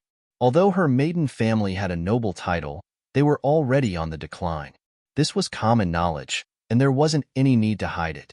At this point in time, if she tried to pretend to be rich and flaunt her wealth, that would simply draw their ire. She already knew that these stupid buns had definitely cost 1,000 taels. If they were trying to humiliate her, Madame Huang definitely wasn't going to lie. However, she had purposely brought up this line of talk in order to make Zhou Yuanqing get angry. By freely admitting her financial situation, Chu Lian actually garnered the admiration and respect of quite a few spectators. Not everyone had the courage to admit their shortcomings in front of a crowd, since most people were conceited creatures. Compared to Chu Lian, Zhou Yuanqing seemed even more willful and arrogant, like a bully on a power trip. The slender finger that she was pointing at Chu Lian began to shake out of rage. However, Chu Lian appeared unperturbed. She stood her ground and serenely gazed forward, like Zhou Yuanqing was the one at fault and was making a fuss out of nothing. Imperial Princess Liao glared unhappily at Zhou Yuanqing. When Zhou Yuanqing saw Imperial Princess Liao's glare, her heart clenched. Even if she didn't want to continue this farce, she had to. Zhou Yuanqing hardened her stance and said, Chu Lian, no matter what, you have to account for this to my mother. There's only an hour left until we have to serve the longevity peach buns at the outer court. If we miss the lucky hour, my grandfather's feast will be ruined. I'll make you go to the banquet hall and ask for forgiveness from my grandfather right then and there. Upon hearing Zhou Yuanqing's ultimatum, Imperial Princess Liao finally let the dissatisfied expression on her face disappear. She watched the cornered Chu Lian with renewed interest. If detect device equals desktop, Google Tag. Command push, function, Google Tag. Display, DIVGPT advent. Let's see if she can get out of this now. Chu Lian, meanwhile, was listening to the discussions of the spectating noble madams. It must be House Jing'an's third young madam's unlucky day today. Those longevity peach buns weren't made by just anyone. They were made by Dan Restaurant's Mr. Wang. That chef has a really strange temperament. He only makes them once per person. By now, the people in the banquet hall must have heard that Mr. Wang's longevity peach buns are being served today. It'll be tough for House Jing'an's third young madam to settle this incident. Chu Lian's mind blanked out a little, and she felt the urge to laugh. If she had the chance to, she would like to meet this Mr. Wang someday. Although he didn't make very good-looking longevity peach buns, he had plenty of rules to go around. However, the more rare something was, the more valuable it became. By setting such a rule, this Mr. Wang had guaranteed that there would be people coming after his peach buns based on its rarity alone. They would be more willing to fork over as much as they could afford to. Chu Lian recalled that there was an engagement ring company who only allowed men to buy a single ring from them in their lifetime. This Mr. Wang had done something similar and his business was booming. Could he possibly be a transmigrator, too? Chu Lian tilted her head to the side. Her eyes were as clear as glass, and a pretty color to boot. Her honest expression generated plenty of goodwill for her amongst the crowd. If this continued, there wouldn't be a single person who would believe that she had knocked over that plate of buns on purpose. Chu Lian's brows knit together. She sincerely said, Fifth Miss So, I don't have 1,000 taels of silver. She really didn't have 1,000 taels, or anything close to it. Even if she included the ruby ornament she was wearing right now, she wouldn't even have half of that amount. Hearing her reply, Zhou Yuanqing cast a contemptuous look at her. She smirked. Then go to the banquet hall and plead for forgiveness from my grandfather. TL note. The poll results are out. More people answered treat. So I took treat/trick equals 1209/780 equals 155. This would originally be rounded up to 2 chapters for Halloween, but since so many people wanted a treat, I'm adding one more. There'll be 3 chapters today. Did you enjoy this mini-event? Are there other games you'd like to play? 3.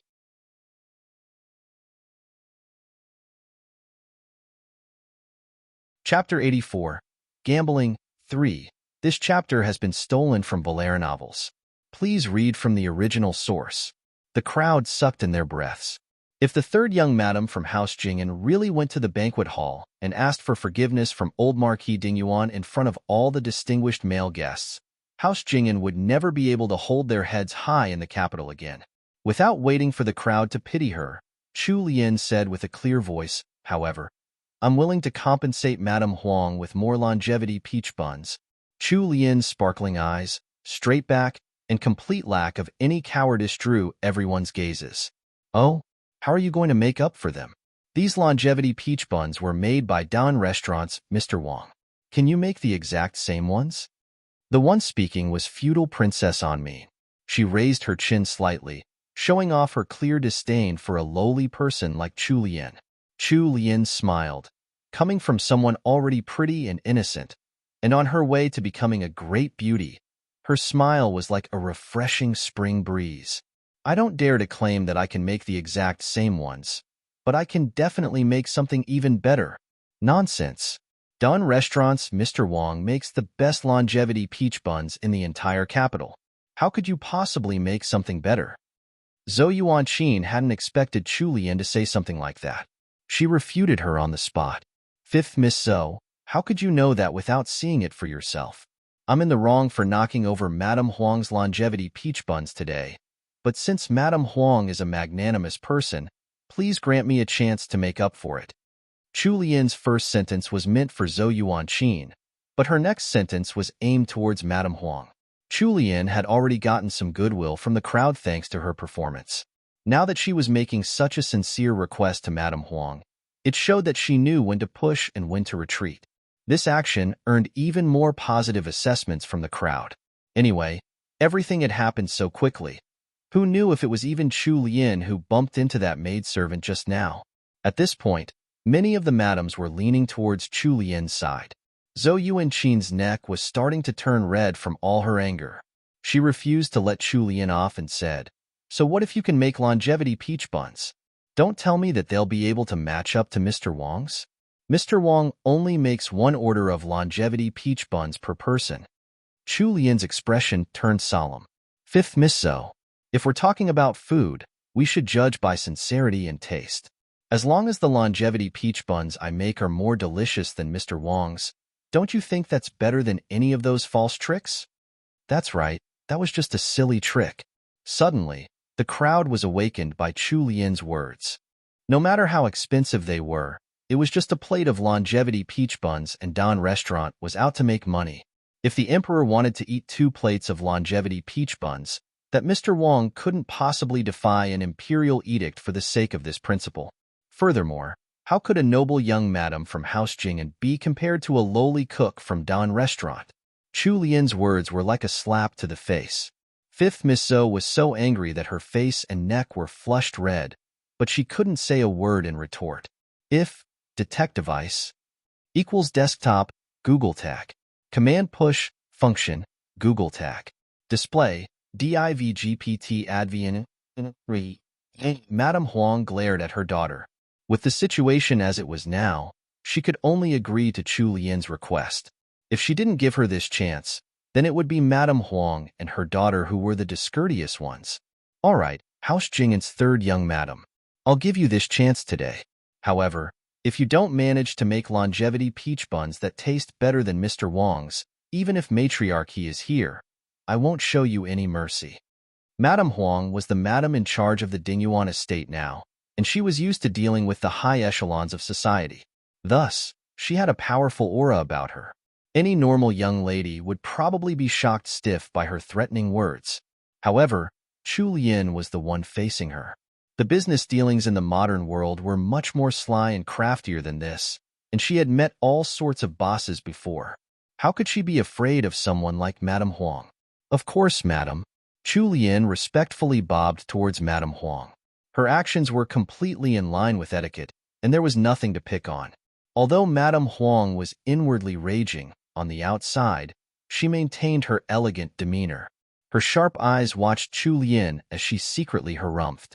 Inside the privacy of her mind, she thought, don't think longevity peach buns are that easy to make. There must be something behind Mr. Wang's peach buns since his business has been doing so well. At least, up until now, all the nobles who ate Mr. Wang's longevity peach buns have had nothing but praise for them. Child, be careful. It won't be easy to clean up your mess if you've boasted beyond your abilities. You might think it's easy just by watching others, but when you're really put on the spot, you'll find that it isn't as easy as you thought. House Jing'an had managed to become popular amongst the nobles in the capital just by having a pastry chef who could make tasty snacks. That was how valuable secret recipes were. If House Ingwa had some secret recipe for longevity peach buns that was better than Mr. Wang's, they would have used it to gain popularity a lot earlier. After thinking it through, Madame Huang was even more certain that Chu Lian was being too overconfident. She didn't believe that Chu Lian could make anything close to Mr. Wang's longevity peach buns, never mind something better than them. When Madame Rong, who was still standing in the crowd, heard that Chu Lian was going to suddenly make longevity peach buns of her own, she almost fainted out of shock. She had eaten Mr. Wang's longevity peach buns only once before. They were much tastier than House Jing'an's pastries. Then there was Chu Lian, who hadn't even entered the Ingwa estate's kitchen before her marriage. How could she possibly know how to make longevity peach buns?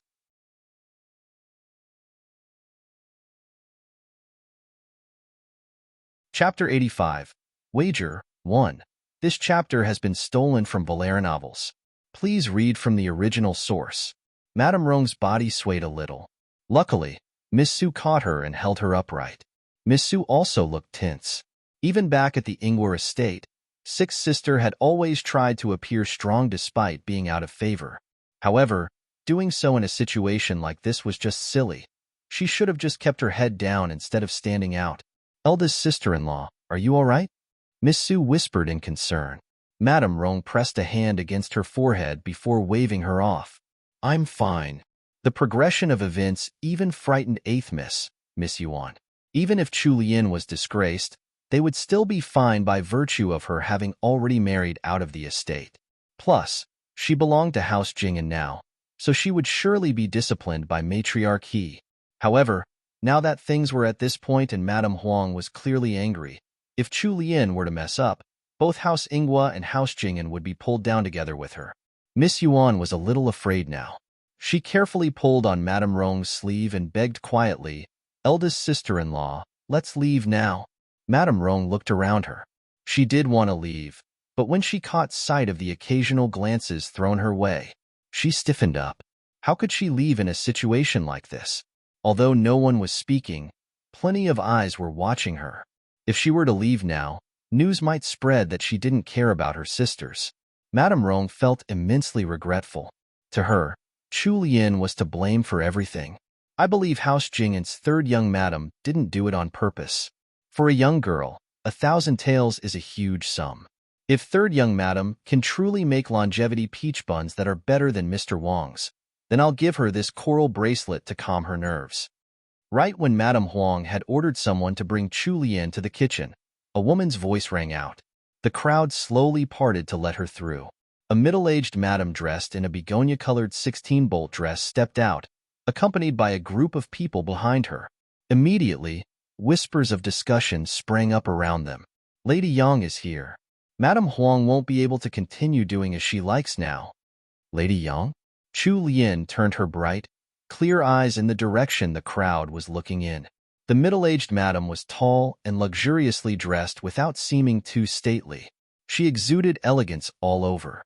The corners of her eyes were slightly tilted upwards, somewhat similar to Chu Lian's own eyes. If detect device equals desktop, Google Tag.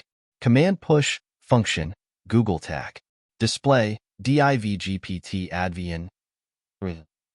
She took off the coral bracelet on her wrist and passed it over to one of her handmaids. The maidservant then moved forward and placed the bracelet onto a silver tray sitting on a stone table outside the corridor. When the bracelet hit the tray, it produced a clear ringing sound. Each coral bead on the bracelet was finely carved with exquisite patterns, and their colors were about the same. Amber jade beads were placed between each coral bead, showing off a beautiful contrast of red and amber. Everyone could see at first glance that it wasn't just any ordinary bracelet. Chu Lian was shocked. She tried to remember when this character had appeared in the book she was reading before. Lady Yang? There was a character in the novel who matched this identity, age, and appearance. Yang Ji's wife. She was one of the most influential people among the ranks of the capital's noble madams. Even matriarchy had to accord her some respect if they met.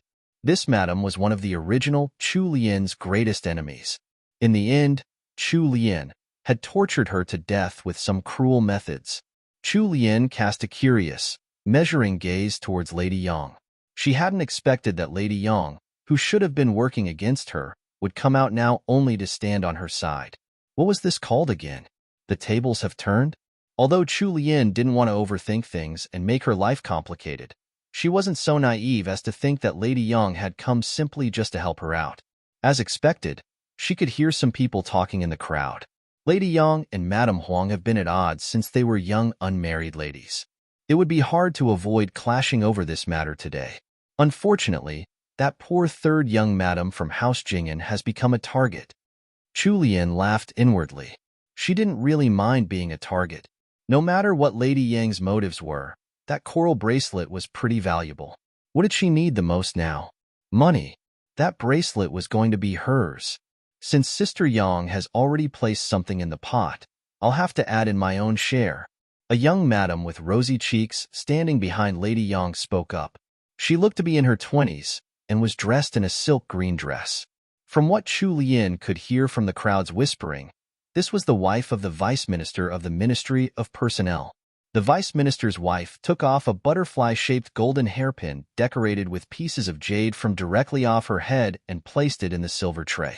The other madams behind Lady Yang followed suit, taking a single accessory off and placing it in the silver tray. There were hollowed-out gold bracelets inlaid with jade, yellow jade amulets, headdresses with precious stones.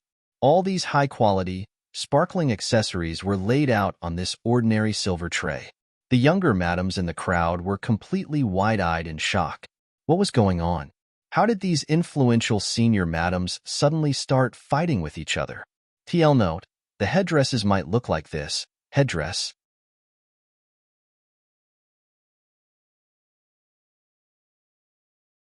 Chapter 86. Wager, 2. This chapter has been stolen from Valera novels. Please read from the original source. The moment Madame Huang caught sight of Lady Yang, she gritted her teeth. Although she clearly hated Lady Yang, she had to put on a fake smile and say, "How generous of you, Lady Yang. Since you're betting on Chu Lian being able to make better longevity peach buns, what if she fails? It wouldn't make sense if you just take back your wager, am I right?" Lady Yang harumphed. "Oh, then what do you think we should do if she fails, Madame Huang?" Madame Huang shot a look at her daughter, Zhou Yuanqin, before she removed a gold bracelet from her arm. Threaded on it were two rare pink pearls. They were shaped differently from normal pearls. Instead of the usual sphere shape, they looked like water droplets. Rounded with a lustrous shine, they were quite a rare sight. Those familiar with Madame Huang all sucked in a breath. That was Madame Huang's favorite bracelet. It was said that her maternal grandmother had passed it on to her. After placing the pearl bracelet on the tray, Madame Huang said slowly and surely, "Since Lady Yang wants to interfere with this matter, why don't we do it like this? These accessories will become the wager for today. If House Jing'an's third young madam has the skills, then everything on this tray will become hers, as compensation for the shock she has suffered. If she fails to carry out her task, then she'll have the same punishment I mentioned earlier, begging for forgiveness from my father in front of everyone in the banquet hall. Furthermore, Lady Yang, all the accessories you've bet will become ours." Lady Yang smirked. Her answer came without hesitation. "Heh, I didn't know that Madame Huang has an interest in games like these. Why not?" The moment she agreed to the wager, a few madams walked out from behind Madame Huang and offered up accessories of their own. When one of the madams was about to place a gold hairpin she had plucked from her head into the tray, Imperial Princess Liao reached out and stopped her. Imperial Princess Liao raised her chin proudly. She glanced secretly at Chu Lian once, and then arrogantly declared, How could I possibly miss out on such a fun game? After saying so, she took off a little golden Qilin statue hanging from her waist and placed it on the tray. This is a golden statue that Mother Empress gave to me. Is this enough for the wager? The Empress had given her the little golden statue on her 8th birthday. Imperial Princess Liao loved it a lot and wore it everywhere she went. The golden Kirin had 2 bean-sized ruby eyes and looked very realistic.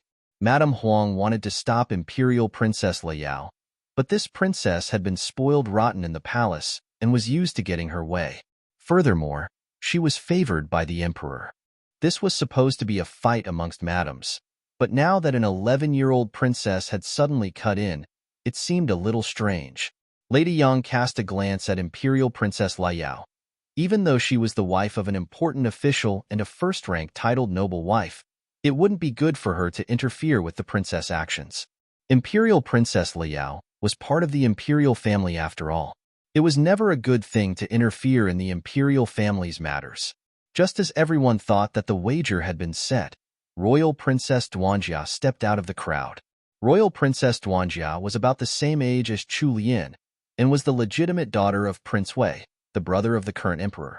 She was much loved by the emperor and empress dowager. The moment she had been born, she had been conferred the title of royal princess. Her influence wasn't any less than Imperial Princess Liao's. If detect device equals desktop Google Tag, command push function Google Tag, display DIVGPT Advian. Since Sister Liao could bear to put up her most beloved treasure, how could I not participate with mine? Without looking at Imperial Princess Liao's expression, Royal Princess Duanjia took out an item from the purse at her waist. It was a completely white jade ring with some words engraved on the inner side. From the quality of the jade alone, you could tell that it was top-quality white jade, and wasn't inferior to Imperial Princess Liao's golden Qilin statue in any way. A smug look flashed across Imperial Princess Liao's face, and she purposely shot Chu Lian a look. It seemed like she was either showing off or mocking her. However, the moment she noticed Royal Princess Duanjia placing that jade ring on the opposite side from her golden Qilin statue, her expression changed. Duanjia, you. Without any hint of concern for the rage on Imperial Princess Liao's face, Royal Princess Duanjia tilted her head and declared cheerily, I bet on House Jing'an's 3rd young madam winning. Royal Princess Duanjia's action stunned half of the people present. What was going on? Wasn't Royal Princess Duanjia on the same side as Imperial Princess Liao? Why was she helping House Jing'an's 3rd young madam? Chu Lian also found it strange. She had no relation to this Royal Princess Duanjia at all, not in the story or as her current self. Why would she be standing on her side? Due to her curiosity, Chu Lian couldn't help but look twice at Royal Princess Duanjia. When their gazes met, Royal Princess Duanjia raised an eyebrow and actually smiled at Chu Lian. Chu Lian shifted away her gaze and felt the urge to scratch her head from confusion.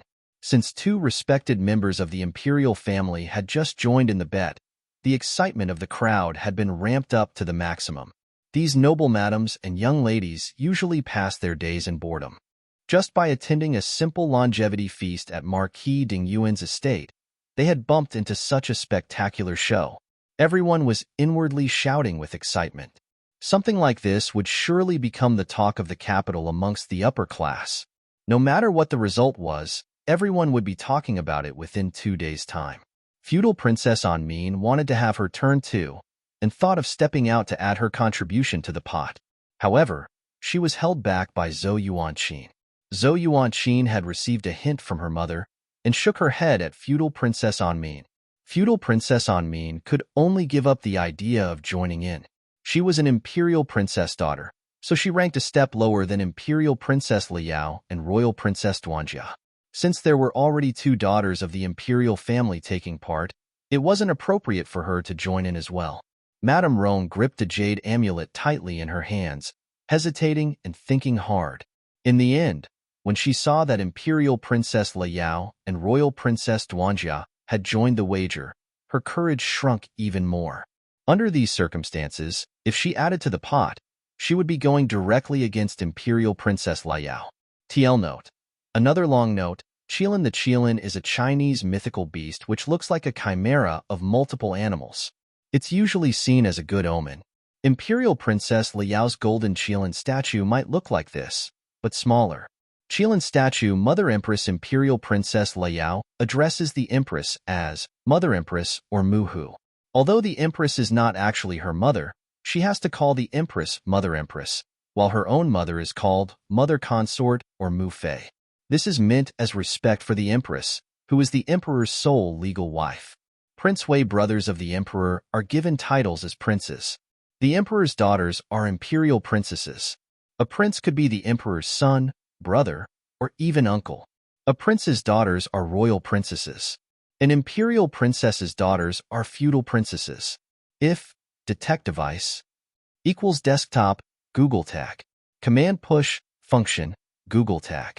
Display, divgpt advent.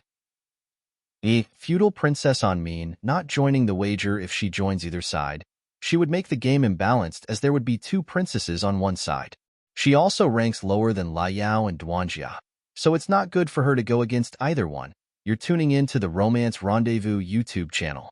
We're so grateful for your support, and don't forget to subscribe to join us on this incredible journey through captivating stories. Your generosity through donations truly makes a world of difference, as it's the primary source of revenue that allows me to expand and enhance this channel for you. Thank you from the bottom of my heart for being a part of this adventure.